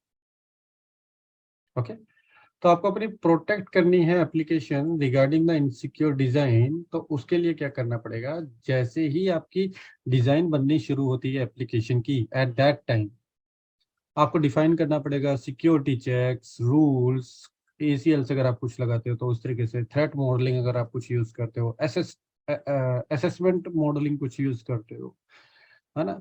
और रिसोर्स कंजप्शन जो है उसके लिए भी आप कुछ लगा सकते हो। रिसोर्स कंजप्शन कैसे, मैं बताता हूँ। जैसे मान लो आप एडमिन हो, अब आप एडमिन हो और एसक्यूएल इंजेक्शंस जो रहती है ना, एसक्यूएल क्वेरीज जो रहती है, नॉट इंजेक्शन, आई विल से क्वेरीज, ये लेजिटिमेट होती है। लेजिटिमेट मतलब चलानी होती है, लोगों को ये सही है, तो एडमिन अगर इसको चलाता है और कोई रिजल्ट आता है तो दैट इज गुड। अगर रिजल्ट नहीं आएगा तो वो मैनुअल थोड़ी करेगा बैठ के हर एक काम। तो ऐसा नहीं होता है कि हर क्वेरी बेकार होती है, नो। कुछ यूजर्स को ये प्रिविलेज होनी भी चाहिए, ओके, अदरवाइज वो काम ही नहीं कर पाएंगे। तो उसने वो क्वेरी लेजिटिमेट है, कुछ क्वेरी चलाई और उस क्वेरी का रिजल्ट आता है, और उसने डेटाबेस देखना है, डेटाबेस का रिजल्ट उसका सारा का सारा डेटाबेस एक ही बार में आ गया, उसको 1 लाख हो गया। अब यही क्वेरी किसी हैकर ने चला दी, ठीक है, और 1 लाख ही उनका डेटाबेस था, उनका सारा डेटाबेस उसके पास आ गया, that is bad. Limit this, let us से सॉर्ट कर दिया सिर्फ कि 100/100 आए, 100 डाला, 100 आया इसके पास, सिर्फ 100 तो चलो हैक हो गए। कुछ आपका अलर्टी सिस्टम है, कुछ में भी अलर्ट्स वगैरह आते हैं, आपके इंसिडेंट्स रेज हो जाते हैं, है ना, या कुछ इस तरीके से मॉनिटरिंग आपकी स्ट्रॉन्ग है, तो इन दैट केस ऑल्सो आपका ये बहुत हेल्पफुल होता है कि आपका कुछ ही डाटा आपका हैकर तक गया, लेकिन बाद में आपने उसको ब्लॉक कर दिया, उस पर्टिकुलर आईपी को, ठीक है। ये नहीं भी गया तो 1 लाख करने में उसको देखो कितनी क्वेरी चलानी पड़ेगी, 100 के हिसाब से 10,000 चलानी पड़ेगी, राइट। तो वो उसका काम बढ़ जाता है। एडमिनिस्ट्रेटर ओवरहेड जब बढ़ता है तो वो मैनुअल काम पर आ जाता है। मैनुअल काम मतलब कि मैनुअली अब किस किस को कोई हैकर चेक करेगा। हैकर के पास तो क्या है, बोट्स हैं उसके पास, है ना, स्क्रिप्ट से, मान लो वो स्क्रिप्ट से वो टेलनेट करेगा, एक्सेस करना चाहेगा, ब्रूट फोर्स करेगा, कुछ भी करेगा, है ना, और उसको वो रिजल्ट्स मिलता रहेगा। मैनुअली करके बैठना पड़े तो काफी टाइम लग जाता है। इसीलिए वो कैप्चा वाला आता है ना आजकल, क्यों रहता है वो, इसीलिए तो आता है, मैनुअली डालना पड़े, वो ऑटोमेटेड ना हो, मशीन्स वगैरह ना हो। तो that is insecure design. I hope insecure design is clear, है ना। ज्यादा इसमें हम कुछ कर नहीं सकते। हमारी बात आएगी कि ASM क्या करेगा, तो ASM कुछ नहीं करेगा। ASM के टैग सिग्नेचर जो हैं तो थोड़ा बहुत देख सकते हैं, लेकिन बहुत ज्यादा नहीं, okay, because it is related to the design of application. दूसरी बात आती है सिक्योरिटी मिसकॉन्फ़िगरेशन की। अब security misconfiguration is the one which is very highly impacted. इसी में जो मैं आपको जो आप बात कर रहा था आपसे सोलर विंड वाला, वो क्या था, सिक्योरिटी मिसकॉन्फ़िगरेशन ही तो था ना। और या हम बात कर लें कि यूजर नेम पासवर्ड। अब यूजर नेम पासवर्ड जितने मर्जी डालते रहो आप, है ना, कोई लिमिट ही नहीं। बैड पासवर्ड बैसवर्ड पासवर्ड करके आपकी एप्लीकेशन उसे बोल रही है बस, और कुछ नहीं कर रही, that is wrong. You should have a limit. Her banking website पे क्या होता है, 3 बार से ज्यादा अगर आपने डाल दिया तो वो ब्लॉक कर देते हैं 24 आवर्स के लिए, कि सॉरी अब आप 24 घंटे के लिए शांत बैठो, अब आप लॉगिन नहीं कर सकते, या तो आप अपनी बैंक पे जाओ, बैंक में जाके आप इसको दोबारा से ठीक करवाओ, वरना आपकी 3 अटेम्प्ट हो गई। अगर इतना नहीं करना, बहुत ज्यादा स्ट्रिक्ट नहीं करना, बैंकिंग तो क्या है कि बहुत एक ऐसा सेक्टर है कि जहाँ पर इंफॉर्मेशन इस तरीके से है कि अगर आपका इशू हो गया तो आपका सारा पैसा जा सकता है। लेकिन मान लो कि आपका इतनी क्रिटिकल एप्लीकेशन नहीं है ना, है क्रिटिकल बट इतनी नहीं है कि आपका कुछ इतना बहुत ज्यादा लॉस हो रहा है, तो 3 ना करके आप 5 कर लो, 5 नहीं कर रहे हो 10 कर लो, कुछ तो करो, okay, there should be something. या आप कैप्चा इंट्रोड्यूस कर दो, है ना। कैप्चा में क्या है, you will be able to find out brute force क्या रहता है। सबसे पहले what is brute force, anybody, what is brute force. Automation. Multiple time password guess करना। बिल्कुल सही। अच्छा एक और चीज पूछ लेता हूँ, व्हाट इज क्रेडेंशियल स्टफिंग। मतलब ये ऑथेंटिकेशन, ये स्टील करना। दोनों में क्या अंतर हुआ।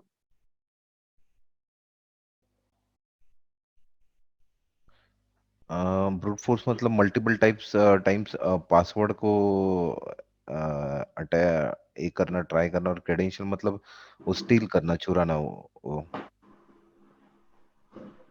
चलो, okay, sorry. Anybody else, anybody else? Credential stuffing तो मालूम नहीं। ब्रूट फोर्स जो है, अटैकर के पास एक डेटाबेस होगा, वो it will have multiple user name password, वो ट्राई करेगा वो सारे पासवर्ड डालने के लिए और एप्लीकेशन को हैक करने। Okay, anybody else? कोई इशू नहीं। देखो होता क्या है, आप लोगों ने आंसर दे दिया लेकिन थोड़ा बहुत ना आप ऊपर नीचे कर रहे हो उसमें। ब्रूट फोर्स और क्रेडेंशियल स्टफिंग पहली बात तो एक ही चीज होती है, ज्यादा इनमें अंतर होता नहीं है। जैसे मैंने आपको बताया वैफ और एडवांस वैफ, है ना, वैफ का पार्ट ही एडवांस वैफ है। तो अब इसी तरीके से credential stuffing is the part of brute force. Brute force क्या होता है? मल्टीपल पासवर्ड गैस करना, यूजर नेम और पासवर्ड कॉम्बिनेशन परमुटेशन लगाना और वो किसी तरीके से ब्रेक करना। क्रेडेंशियल स्टफिंग क्या होता है कि already hacked user name password जो हैं over the dark web, admin Cisco F5 या रूट डिफॉल्ट ब्ला ब्ला ब्ला ब्ला जो भी है, तो वो वाले यूजर नेम और पासवर्ड जब आप यूज करते हो डेटाबेस के according, that is named as credential stuffing. Brute force मतलब आपके पास नहीं भी है password but you are guessing something, you are making something user using the some bots या यूजिंग सम स्क्रिप्ट्स, ठीक है। तो उस तरीके से अगर आप कुछ इस तरीके से आप काम करते हो तो उसे ब्रूट फोर्स बोल देते हो। और क्रेडेंशियल स्टफिंग भी वही है लगभग लगभग, बस विद जस्ट स्मॉल डिफरेंस कि आपके पास डेटाबेस ऑलरेडी अवेलेबल है। Okay, is it clear guys? Yes no? Yes. तो ब्रूट फोर्स आपका अटैक कैसे रुक सकता है? सिंपल सी बात है, अगर आप कैप्चा लगा देते हो तो 5 या 3 बार के बाद अगर कैप्चा आ रहा है, अगर आप मतलब 3 चांसेस तक नहीं भी लगाते, 3 के बाद आ रहा है, तो 4th अटेम्प्ट में कोई बोट या कोई स्क्रिप्ट कैप्चा को जब चैलेंज आएगा तो उसको ओवरकम नहीं कर पाएगी। उसको ओवरकम करने के लिए आपका मैनुअल कोई इंटरवेंशन चाहिए, और जब मैनुअल इंटरवेंशन बीच में आ जाएगी तो कितना आप करोगे, है ना। और अगर आपके पास इस तरीके की कोई नहीं है कि भाई यूजर नेम और पासवर्ड आपका जो मर्जी करते रहो, जितनी मर्जी बार आप अटेम्प्ट करो, तो कभी ना कभी तो ब्रेक हो ही जाएगी। तो that is the thing, like how application team also need to be work upon their misconfiguration about the security. तो security misconfiguration is related to आपका कुछ इस तरीके से नहीं होना चाहिए। एक्सेस है, जैसे मैंने अभी आपको बताया था क्रॉस साइट स्क्रिप्टिंग, है ना। तो क्रॉस साइट स्क्रिप्टिंग क्या है? One of the form of the security misconfiguration. Buffer overflow, code injection, forceful browsing, ये सब सिक्योरिटी मिसकॉन्फ़िगरेशन का भी पार्ट है। जैसे मैंने कल आपको बताया था CWE के बारे में, तो कुछ CWE ऐसा नहीं है एक CWE सिर्फ एक ही अटैक सिग्नेचर, सॉरी एक ही वाप्स वल्नरेबिलिटी के लिए आएगी, मल्टीपल जगह भी जा सकती है। Is it fine? Making sense? Yes no? Yes yes. Okay, दूसरा बात करते हैं इसमें ASM कैसे काम करेगा। अगेन ASM इसके अंदर बहुत ज्यादा काम नहीं करेगा।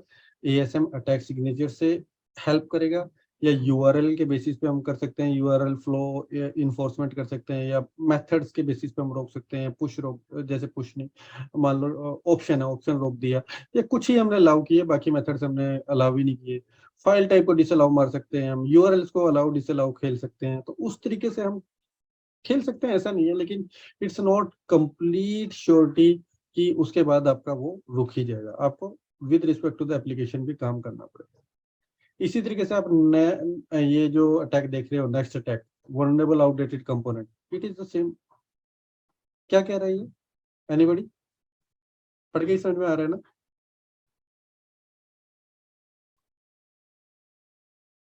What is this vulnerable outdated components? ये VAPT उस टाइप में आता है क्या? VAPT is something else. जैसे विंडोज OS, विंडोज 7 का एक सिस्टम है, तो वल्नरेबल कंपोनेंट है वो सॉल्यूशन का। राइट, सिंपली हमने कोई ऐसा कंपोनेंट उठा लिया। अब देखो अगेन, डेवलपर के पास बहुत ज्यादा काम होता है, वैसे तो हर किसी के पास ही काम ज्यादा होता है ना। IT सेक्टर या कोई भी सेक्टर है, हमेशा ह्यूमन रिसोर्स कम ही मिलेगा, काम ज्यादा ही मिलेगा, हर किसी के पास SLA ब्रीच होता रहेगा, तो उसके पास भी एक SLA कि नेक्स्ट मंथ में अपने सारा काम करके देना। अब इसके पास काम इतना है कि ही और she is not able to cope up. इसने क्या किया, ठीक है ना, एक एप्लीकेशन डाउनलोड कर ली, है ना, और वो एप्लीकेशन से इसने काम कर दिया।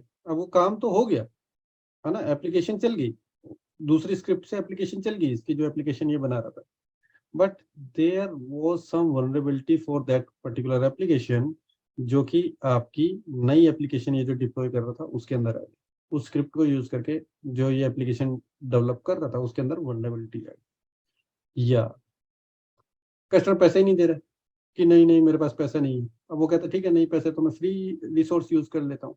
अब फ्री रिसोर्स वो यूज तो कर रहा है, बट उस फ्री रिसोर्स में कहीं ना कहीं तो कुछ ना कुछ वल्नरेबिलिटी है ना, तभी तो पैसा लोग लेते हैं कि ठीक है, if you wanted to go with the newer version for the security, pay me, है ना। तो अब वो पे करने को तैयार नहीं है, लेकिन उसे चाहिए सब कुछ, तो फिर वल्नरेबिलिटी आएगी कहीं ना कहीं।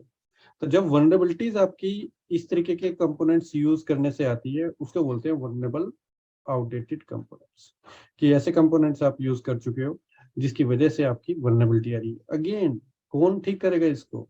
एप्लीकेशन टीम ठीक करेगी ना, because it is the time, at that time when it is developed, development phase में ये सारी चीजें हो रही है। इट्स नॉट अबाउट कि ऑपरेशन फेज में कोई वल्नरेबिलिटी आ रही है। This is the something which when you are implementing your और वर्किंग विद योर एप्लीकेशन, आपको उस वक्त ये सारी चीजें देखनी है। तो दीज वल्नरेबिलिटीज, जो ये 3 वल्नरेबिलिटीज जो मैंने अभी आपको बताई, these are related to somewhat more towards your application team. Okay, तो इसमें भी कोई बहुत बड़ी चीज नहीं है। Again code injection, buffer overflow, command injection, cross site scripting इसमें भी आ जाएगी। ओके, तो वो सारी इसके अंदर भी आप डाल सकते हो कि ठीक है इस तरीके से। अब वैफ कैसे करेगा? हाँ निजाम बताइए ना, आप हैंड रेज कर दो। हाँ जी, तो क्वेश्चन है कि ये जो डिजाइन और कॉन्फ़िगरेशन आउटडेटेड कंपोनेंट्स जो होते हैं, this all are coming under the application, maybe क्या बोलो उसको, स्ट्रक्चर्ड टाइम में वो डिजाइन फेज में आता है। नॉर्मली ये हमारा सिक्योरिटी टीम तो अवेयर भी नहीं होगा कि ये लोग क्या कर रहे हैं। अरे सिक्योरिटी टीम तो छोड़ो, आप एप्लीकेशन टीम को भी नहीं पता होता। एप्लीकेशन टीम में क्या होता है कि within the application team there are lot of hierarchy. Developer कोई है, ऑपरेशंस टीम कोई है, और उसको उसके ऊपर बॉस कोई है, सारे ही बॉस होते हैं। मुझे नहीं समझ में आता डेवलपर है, डेवलपर से तो हम कभी इंटरेक्ट कर ही नहीं पाते। जो होता है, हर बंदा नया होता है, वो कहता है यार मुझे तो नहीं पता, I am new to the team and I don't know about the application how it runs. and you are really curious कि यार if you are not aware how you can expect that I am securing your application, है ना। so you are very much right, people are not aware about it, but what was your question? So इस मामले में अभी देखना, शायद वो लोग एप्लीकेशन तो पूरा कर दिया, अभी ASM थ्रू पब्लिश भी किया application. then if an attack happens, it will be the responsibility of the security team। वो हमको तो पता नहीं है कि एप्लीकेशन में क्या क्या कंपोनेंट्स होता है। This is one grey area may be for me और may be almost all the security professionals. Application में क्या, कौन सा डेटाबेस यूज कर सकता है, which is vulnerable, which is the latest technology, middleware में क्या यूज करेगा। नहीं, इसके लिए क्या होता है ना अली, इसके लिए क्या रहता है मैं आपको बताता हूँ। Although this is not related to the ASM, but it's a valid point because sooner or later everybody will face it. इसके लिए क्या रहता है, एक very what is the scope of work, है ना। हर किसी का एक स्कोप ऑफ वर्क डिफाइंड रहता है। तो we are not responsible for somebody's baby.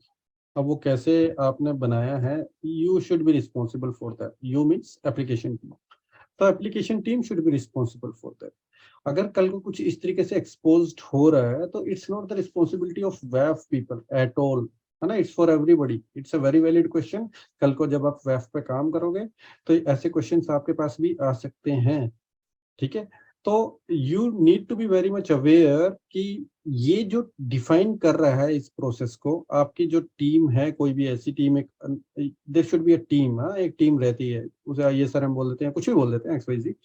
तो एक टीम रहती है आपकी, जो टीम आपको ये डिफाइन करके देती है कि what is your policies. Specially solutions architects वगैरह उस टीम में रहते हैं, राइट। तो उस टीम को हमें ये अपडेट करना होता है if there is some grey area. तो in case of your environment, if there is some team, such team that is good, अगर नहीं है तो you just escalate to your manager that this is the problem. Any other question? नहीं, okay, thank you. Yeah. So we were talking about these three attacks, vulnerabilities. Those are vulnerable outdated components. तो इसके अंदर क्या रहता है? इसके अंदर ना एक तो अटैक सिग्नेचर रहता है, दूसरा हम जब सर्वर टेक्नोलॉजीज हम डालेंगे इन द वेब, तो वो उससे रिलेटेड जितने भी अटैक सिग्नेचर हैं वो इन्वोक कर देगी. Maybe this term you are not able to get fully, but it's alright, मैं आपको बाद में बताने वाला हूँ थ्रू द प्रैक्टिकल. फिलहाल आप ये समझ लो अटैक सिग्नेचर लग जाते हैं जिससे ये वल्नरेबिलिटीज कैच में और कैच हो जाती है. Okay, we can catch these vulnerabilities. Okay, next, coming to the next. Next is identification and authentication failure. कोई बताएगा मुझे ये क्या है?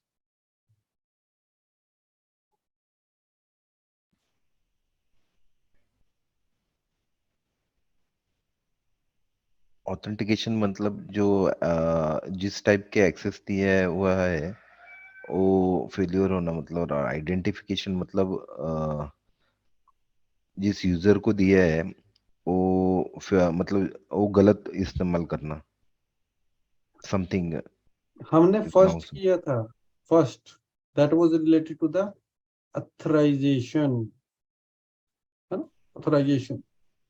लेकिन अब ये जो सेकंड है, this is related to the authentication. मतलब ऑथेंटिकेशन बाईपास हो रही है. अगेन ब्रूट फोर्स में क्या था, क्रेडेंशियल स्टफिंग में क्या था, ऑथेंटिकेशन ही तो आप बाईपास कर रहे थे. तो one of the very good example is brute force या क्रेडेंशियल स्टफिंग. दूसरा सेशन हाइजैकिंग, सेशन फिक्सेशन. एक और टर्म मैंने आपको बताई थी कि मैं थोड़ी देर में आपको बताऊंगा, CSRF. नेक्स्ट क्लास में मैं आपको सॉरी क्रॉस साइट स्क्रिप्टिंग और CSRF, इन दोनों के बीच में मेरे को आपसे डिफरेंस में पूछूंगा आपसे, है ना. और again I will bring you to the NetMinimum blog, ठीक है. और CSRF है क्या, ये रहा. आपको सजेशन भी दूंगा, बाकी आप कुछ मर्जी पढ़िए, ओवर टू यू, बट हाँ it would be helpful for you guys. इन दोनों में डिफरेंस क्या है, ये क्या होते हैं, आपको पता चलेगा. तो one of the example of authentication failure is CSRF. इन सारी चीजों के बारे में मैं आपसे बात करूंगा. ओके, कि ये होता क्या है. CSRF और एक्सेसेस के बारे में आप पढ़कर आएंगे, बाकी नहीं भी आएंगे तो कोई बात नहीं, नेक्स्ट क्लास में मैं आपको ये सारी चीजें बता दूंगा.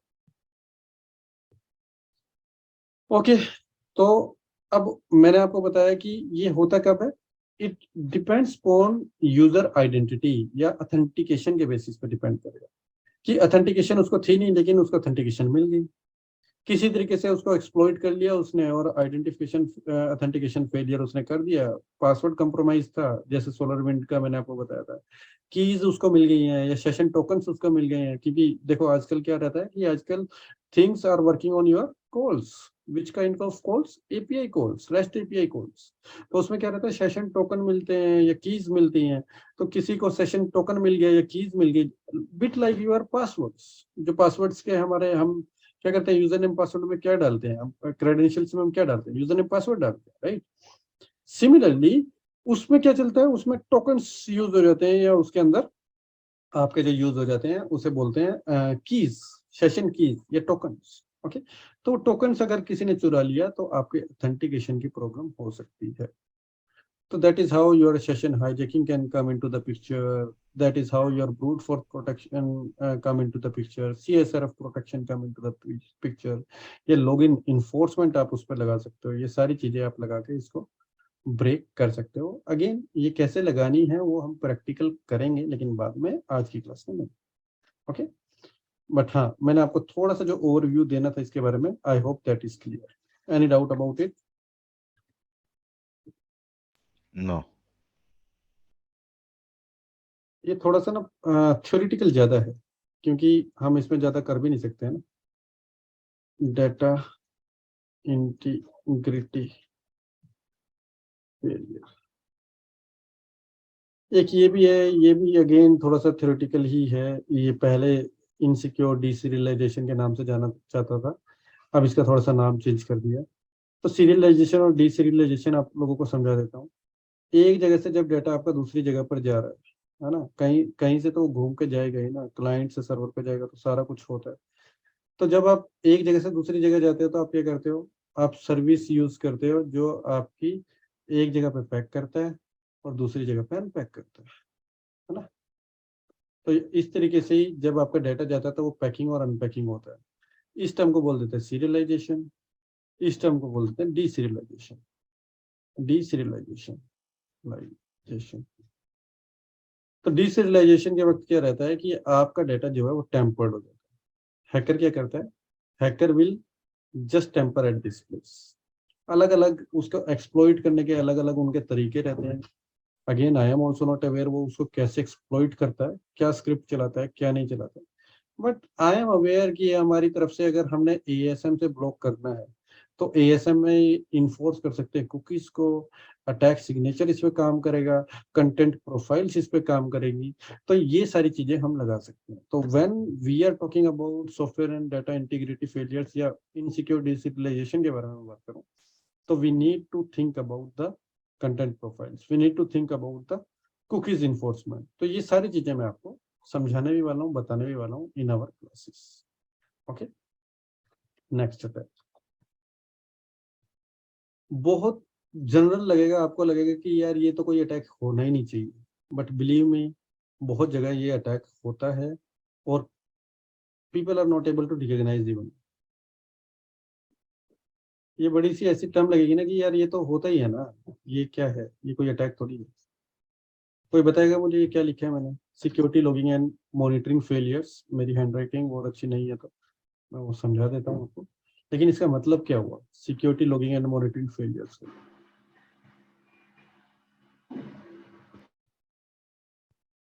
मीन्स जो लॉग जनरेट होता है उसको हम लोग मॉनिटर नहीं करते हैं, काइंड Yes, ऑफ हमारे में सॉक टीम होती है जो मॉनिटर करती है लॉग्स को। हर जगह सोक टीम होती है। हाँ Yes, means yes yes yes yes, very true. मतलब उस लेवल पे ये नहीं, मतलब कंसिडर नहीं करते हो इसके कारण फेल्यूर होता होगा monitoring. Right right right. So सबसे पहली बात, लॉगिंग ही नहीं करते हैं सही, पता ही नहीं है लोगों को लॉगिंग कैसे होगी सही। पता भी है, लॉगिंग करते भी हैं तो मॉनिटरिंग नहीं करते हैं। और क्योंकि एक्टिव मॉनिटरिंग नहीं है, अटैक हो रहा है पिछले 6 महीने से हो रहा है, वो 6 महीने पहले अगर पता मतलब टीम देखती और बता देती तो वो अटैक होता ही ना। कई बार अटैक होने के बाद भी 6 महीने बाद पता चलता है कि यार हमारे पास हमारे ऊपर तो अटैक हो गया। कब हुआ, 6 महीने पहले। Are you getting my point? और वो भी कोई थर्ड पार्टी बता रही है कि यू आर नाउ इम्पैक्टेड, वो भी उसको पता नहीं है। मतलब it's a shameful thing for that organization कि उन्हें पता ही नहीं है कि उनके ऊपर अटैक हो गया है। और वो अटैक भी 6 महीने हो चुके हैं अटैक, तो थर्ड पार्टी आके बता रही है that you are under attack और you need to make it modified. तो दीज आर द थिंग्स। तो सिक्योरिटी लॉगिंग और मॉनिटरिंग फेलियर क्या होता है कि फ्रीक्वेंट फैक्टर है एक मेजर सिक्योरिटी इंसिडेंट्स में। बिग आईपी एडवांस के बारे में अगर हम बात करें, ये एडवांस वेब के बारे में अगर हम बात करें, तो एडवांस वेब जो है आपका डिफरेंट डिफरेंट लॉगिंग प्रोफाइल को सपोर्ट करता है। वो क्या होती है, again I will come to that. Okay, थोड़ी देर में मैं मतलब थोड़ी देर में, नॉट थोड़ी देर, इन सम क्लासेस मैं आपको ये सारी चीजें बताने ही वाला। बट अभी मैं थोड़ा सा आपको एक ओवरव्यू दे रहा हूँ कि किस तरीके से एएसएम हर चीज में यूज होता है, कैसे ओआप स्टॉक 10 को एएसएम हैंडल करते हैं।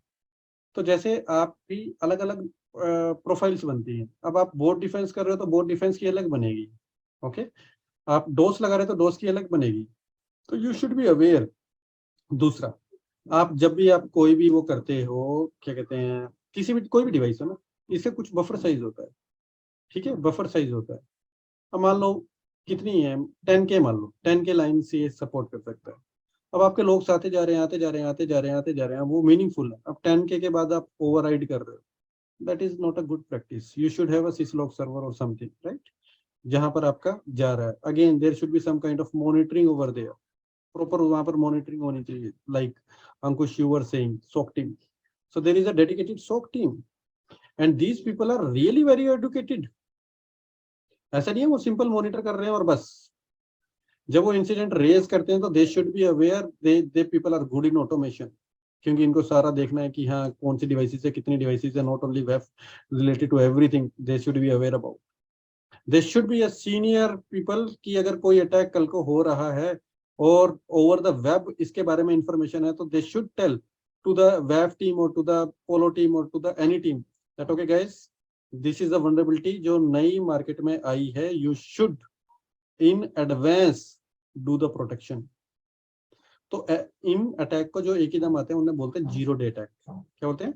जीरो डे, है ना। I hope you guys are aware, zero day attacks. तो जब इस तरीके से अटैक्स, कोई नया अटैक आता है तो F5 क्या करता है, या तो कोई अटैक सिग्नेचर अपडेट कर देता है, तो हम लोगों को क्या करना पड़ता है, अटैक सिग्नेचर अपग्रेड करेंगे।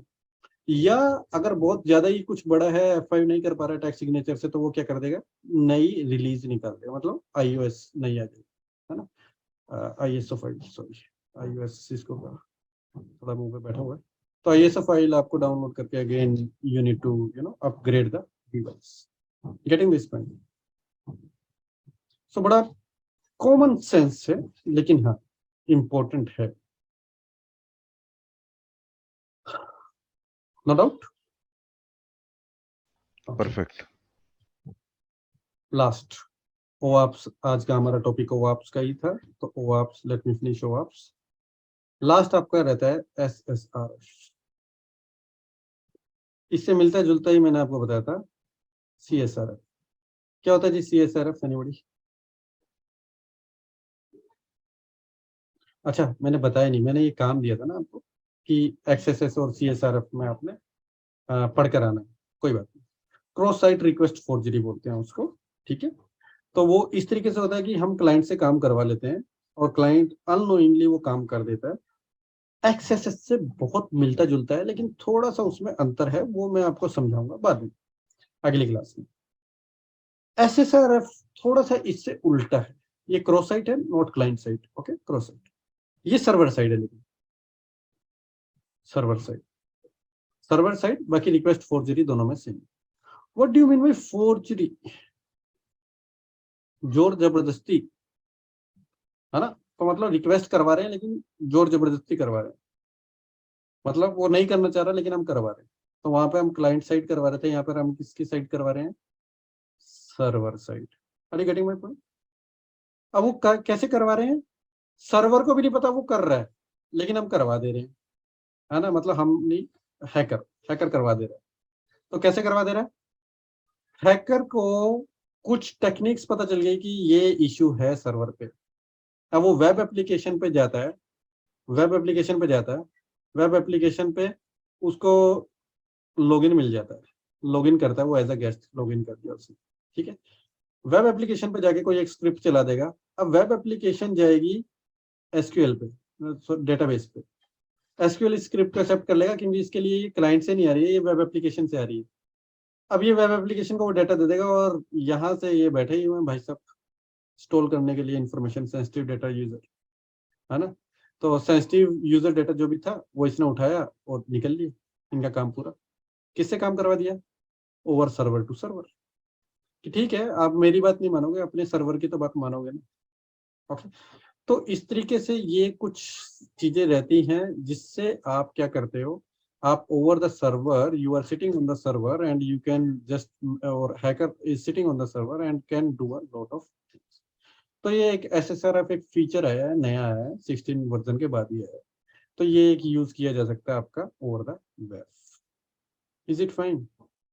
अब थोड़ा सा देख लेते हैं, है ना, थोड़ा सा अटैक देख लेते हैं। कल मैंने आपको SQL अटैक दिखाया था, आई होप आप लोगों ने देखा भी था।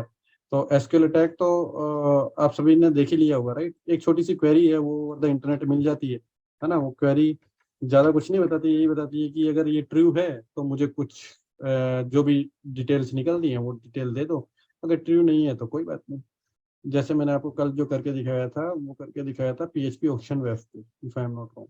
ये क्वेरी चलाई थी, ये कहता है अगर 1 = 1 है तो मुझे डेटा दो, और 1 = 1 तो हर कुछ ही है। आई एम सॉरी, मैंने कल पॉलिसी लगा दी थी, राइट।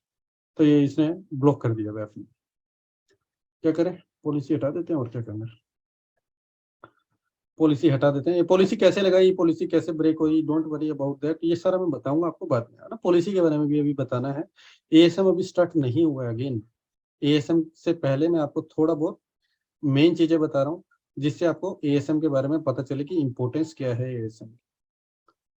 अब मैं बैक करता हूँ इस पे और दोबारा से ये चलाता हूँ। तो अब ये अटैक हो गया, this is the attack. Okay, ये अटैक। अब मैं कंट्रोल पैनल पे जाता हूँ तो यू कैन सी कि मुझे सब कुछ दिखाई दे रहा है, और ये हैकर इस तरीके से कोई भी अटैक कर सकता है। अब हमें तो क्या है, हमें तो रटी रटाई 2-4 कमेंट्स का पता है, राइट। लेकिन हमें ये पता है कि सिक्योर कैसे होगा, सिक्योरिटी का हमें पता है। तो हमारा मेन पर्पज वही है, हमें अटैक कैसे करना है हमें वो नहीं पता, लेकिन हमें अटैक कैसे बचाना है हमें वो पता होना चाहिए। मैं लॉग आउट करता हूँ यहाँ से। अगर सिर्फ नेटमिनियन करता, आइडली क्या होता है, आइडली ऐसा होता है कि नेटमिनियन किया, कंट्रोल पैनल पे गया तो एक ही बंदे का दिखाई दे रहा है, बाकी का नहीं दिखाई दे रहा। होना भी ऐसे ही चाहिए। लेकिन एक मैंने आपको यहाँ से स्टार करके दिखा दिया था, मेटा करेक्टर वो यूज कर लिया था, राइट। ये चीज भी गलत है। एक कॉन्टैक्ट टेस्ट में जाता हूँ, ये देखो, ये ना क्रॉस साइट स्क्रिप्टिंग, ये देखो, ये स्क्रिप्ट डाल दी है, ठीक है। ये स्क्रिप्ट कहाँ डाली, टेक्स्ट में। टेक्स्ट फील्ड इसके लिए थोड़ी था। स्क्रिप्ट चलाऊंगा तो वो कर वही रही है, एक्सप्लॉइट वैसे ही कर रही है। लेकिन ये स्क्रिप्ट ने क्या किया, सारा डेटाबेस लेकर आए। That is again bad thing. ऐसे स्क्रिप्ट नहीं चलनी चाहिए आप कोई भी, है ना। तो ये ऑलरेडी स्क्रिप्ट है आपकी, डली जावा स्क्रिप्ट है, ये आप देख सकते हो। अब ये स्क्रिप्ट कैसे, क्या है क्या नहीं है, who knows, ये स्क्रिप्ट के बारे में मुझे भी बहुत ज्यादा नहीं पता। ओके, जावा स्क्रिप्ट के बारे में। बट हाँ, ये एक स्क्रिप्ट है, वो चलती चलाई है यहाँ पर। ओके करोगे तो ये देखो, ये स्क्रिप्ट आपको जो कर रही है, वनरेबिलिटी आपकी एक्सपोज कर रही है। That should not be a phone. इसी तरीके से आपका, जैसे मैंने एसक्यूएल इंजेक्शन बताया, इसी तरीके से डीवीडब्ल्यूए, जैसे आपकी ये डीवीडब्ल्यूए, ठीक है। एडमिन पे जाता हूँ, दिखाता हूँ आपको। ये देखो, अब ये डीवीडब्ल्यूए है, इस पे एसक्यूएल इंजेक्शन का करके देख लेते हैं ना एक बार। ये जैसे आप एसक्यूएल इंजेक्शन में चले गए, कोई है क्या सेव्ड, ये रहा। अगेन वही वाली, सबमिट करता हूँ। First name admin, surname admin. अच्छा, first name something brown hack me, ये वो, इसने नाम और सरनेम दिखा दिया, फिर भी बहुत सारी इंफॉर्मेशन नहीं दिखा रहा है ना। ये वो नहीं दिखा रहा है कि कितना हमारा क्या यूजर नेम है, क्या पासवर्ड है। एक मिनट रुको, मैंने ना इसकी कुछ, हाँ ये रहा ना, देखो। अब मैं क्या करता हूँ, एक और क्वेरी चलाता हूँ। These are the queries, again internet से मिल जाती है, बहुत सारी क्वेरीज आप उठा सकते हैं। है भी क्या, सेव्ड है, ये देखो।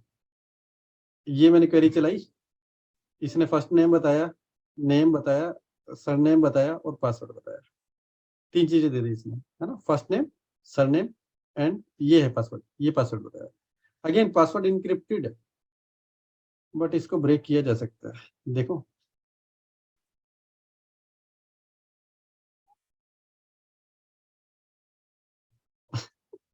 ये देखो, पासवर्ड इज पासवर्ड, देख रहे हो। तो क्या था, नेम क्या था इसका, अच्छा एडमिन था। एडमिन का पासवर्ड पासवर्ड है क्या, गुड। रिवर्स करने की जरूरत नहीं है, मैंने चेंज कर दिया था, but it is very poor. देखो, पासवर्ड इज पासवर्ड। अच्छा, दूसरा देखते हैं ना कोई, रुको, इसको हटाते हैं। ये देखते हैं, बॉब का पासवर्ड देखते हैं क्या है।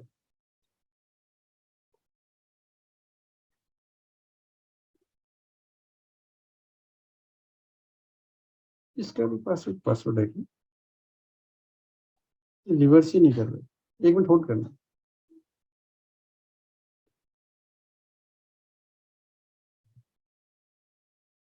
क्या डाला था हमने, CF99, हाँ पासवर्ड ही है। ओके, कोई और देखें, पाब्लो का देखते हैं, एक मिनट।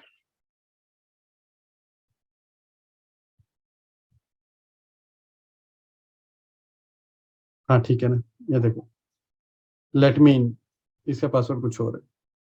ओके, तो ऐसे ही आप कोई भी पासवर्ड ब्रेक कर सकते हो। सी, एक सिंपल सी आपने क्या चलाई है, एसक्यूएल इंजेक्शन ही तो चलाई है। और देखते हैं और कुछ है क्या। अच्छा, ये स्क्रिप्ट आपकी क्रॉस साइट स्क्रिप्टिंग के लिए, देखो स्क्रिप्ट है आपकी। ये स्क्रिप्ट आपने अगर डाल दिया तो ये स्क्रिप्ट डालते ही आपका कुछ ना कुछ ऐसा अटैक होगा जिससे यू विल फील लाइक कि अरे यार ये क्या हो गया, है ना। देखते हैं, एक बार वेबसाइट पे जाते हैं, इसको पहले कॉपी कर देता हूँ। एसक्यूएल इंजेक्शन है मेरी, ये रही। उप्स, ये पहले की कोई स्क्रिप्ट डली हुई है जिससे मेरा ये अटैक हो रहा है। एक मिनट होल्ड करो, कहाँ गया डीबीडब्ल्यू। ओके, मैं क्या करता हूँ ना, मैं यहाँ पर जाता हूँ सेटअप, और यहाँ पे जाके ना रीसेट कर देता हूँ। ओके, रीसेट मतलब मैंने क्लियर कर दिया, तो ये सारा का सारा क्लियर हो गया, मतलब पहली जो भी चीज थी वो सारी हटा दी। ओके, अब मैं जाता हूँ एक्सेस पे, दोबारा से नेम डाल देता हूँ कुछ भी, अटैक वन, ये वो जो भी किया था, कॉपी करता हूँ, इस पे साइन इन करता हूँ। ये देखो cross site scripting, your system is infected, call NetBean expert team to secure your system, मतलब आप कुछ भी मैसेज इस पे प्रिंट आउट कर सकते हो। अब ऐसा नहीं है ना कि ये एक ही बार हुआ है। अब मान लो कोई और यूजर आ रहा है, मैं नया यूजर करता हूँ, इनकॉग्निटो विंडो पे करता हूँ, यहाँ पे फिर DVAW पे चला जाता हूँ। वेफ के थ्रू जाओ या कैसे भी जाओ, वेफ के थ्रू नहीं जाता हूँ, पता चले पॉलिसी लगाई हो तो ब्रेक कर देगी, वैसे ही जाता हूँ, डायरेक्ट जाता हूँ और दूसरे यूजर से लॉगिन करता हूँ। पहले मैंने एडमिन से किया हुआ था, ठीक है। अब दूसरा यूजर भी जब उसी वेबसाइट पे जाएगा तो देखो वो भी इन्फेक्टेड है, तो मतलब it is your whole website that is impacted. Okay, that is the case, it is not good. इसे ओके कर देते हैं। दूसरी एक और स्क्रिप्ट है हमारी, वो भी चेक करके दिखा देता हूँ। जैसे मैंने आपको बताया था ना, आई फ्रेम लगता है। आई फ्रेम क्या होता है कि कोई और वेबसाइट यूज कर लेना, अपनी वेबसाइट पे कोई और वेबसाइट यूज कर लेना। ओके, मेरे ख्याल से मैंने कॉपी कर लिया ना, एक बार दोबारा कॉपी कर लेता हूँ। तो ये सारी ना स्क्रिप्ट्स आपको ओवर द इंटरनेट मिल जाती हैं, ऐसा मत सोचना ये स्क्रिप्टिंग क्या है, ये स्क्रिप्टिंग भी सीखनी पड़ेगी क्या, नहीं, कुछ नहीं सीखनी, ये तो सारी ओवर द इंटरनेट मिल जाती है। इसको मैं साइन इन करता हूँ, ये पहले वाला टैग भी है और दूसरा टैग भी आ गया। अब ये दूसरा टैग ना सही दिखाई नहीं दे रहा है, अगर कोई अटैकर लगाए इसको सही से तो सिर्फ ये ही स्क्रीन नजर आएगी यहाँ पर, और कुछ नजर ही नहीं आएगा। मतलब ये जैसे एज अ मैसेज दिखाई दे रहा है ना आपको, छोटा आई फ्रेम का छोटा वर्जन दिखाई दे रहा है। आई फ्रेम मतलब आपकी वेबसाइट में कोई दूसरी वेबसाइट दिखाई देना, ये पूरी भी लग सकती है ओवर इट, कीवर्ड खोल तो रहा है abc.com लेकिन खुल रही है xxx.en। तो इस तरीके से कुछ भी आपको नजर आ सकता है। और भी देखो जैसे स्क्रिप्टिंग है, जैसे एक और ये स्क्रिप्ट है आपकी, है ना, ये भी उसी तरीके से एक छोटी सी स्क्रिप्ट है, ये भी चला कर दिखा देता हूँ मैं आपको। ये स्क्रिप्ट क्या करेगी, अब बाकी वाले अटैक तो हो ही रहे हैं, ये स्क्रिप्ट जैसे ही आप लॉगिन करोगे, है ना, ये इस तरीके से सिमुलेट कर देगी कि वो कोई और वेबसाइट पे चलेगी। ये पहला अटैक हुआ, ये दूसरा अटैक हुआ और ये तीसरा अटैक। सी, यूजर को लगेगा वो किसी और वेबसाइट पे चला गया है, ये वही वेबसाइट लेकिन आ कुछ और गया। अब यहाँ पर वो दिखा दे कि ठीक है मुझे अपनी क्रिप्टो करेंसी सारी दे दो, है ना। हुआ था ना बीच में ऐसा अटैक हुआ था तो वो क्रिप्टो मांग रहे थे। तो bit like same it is the case कि आपके अलग अलग अटैक्स होते हैं और उन अटैक्स को रोकने के लिए क्या लगना चाहिए जी।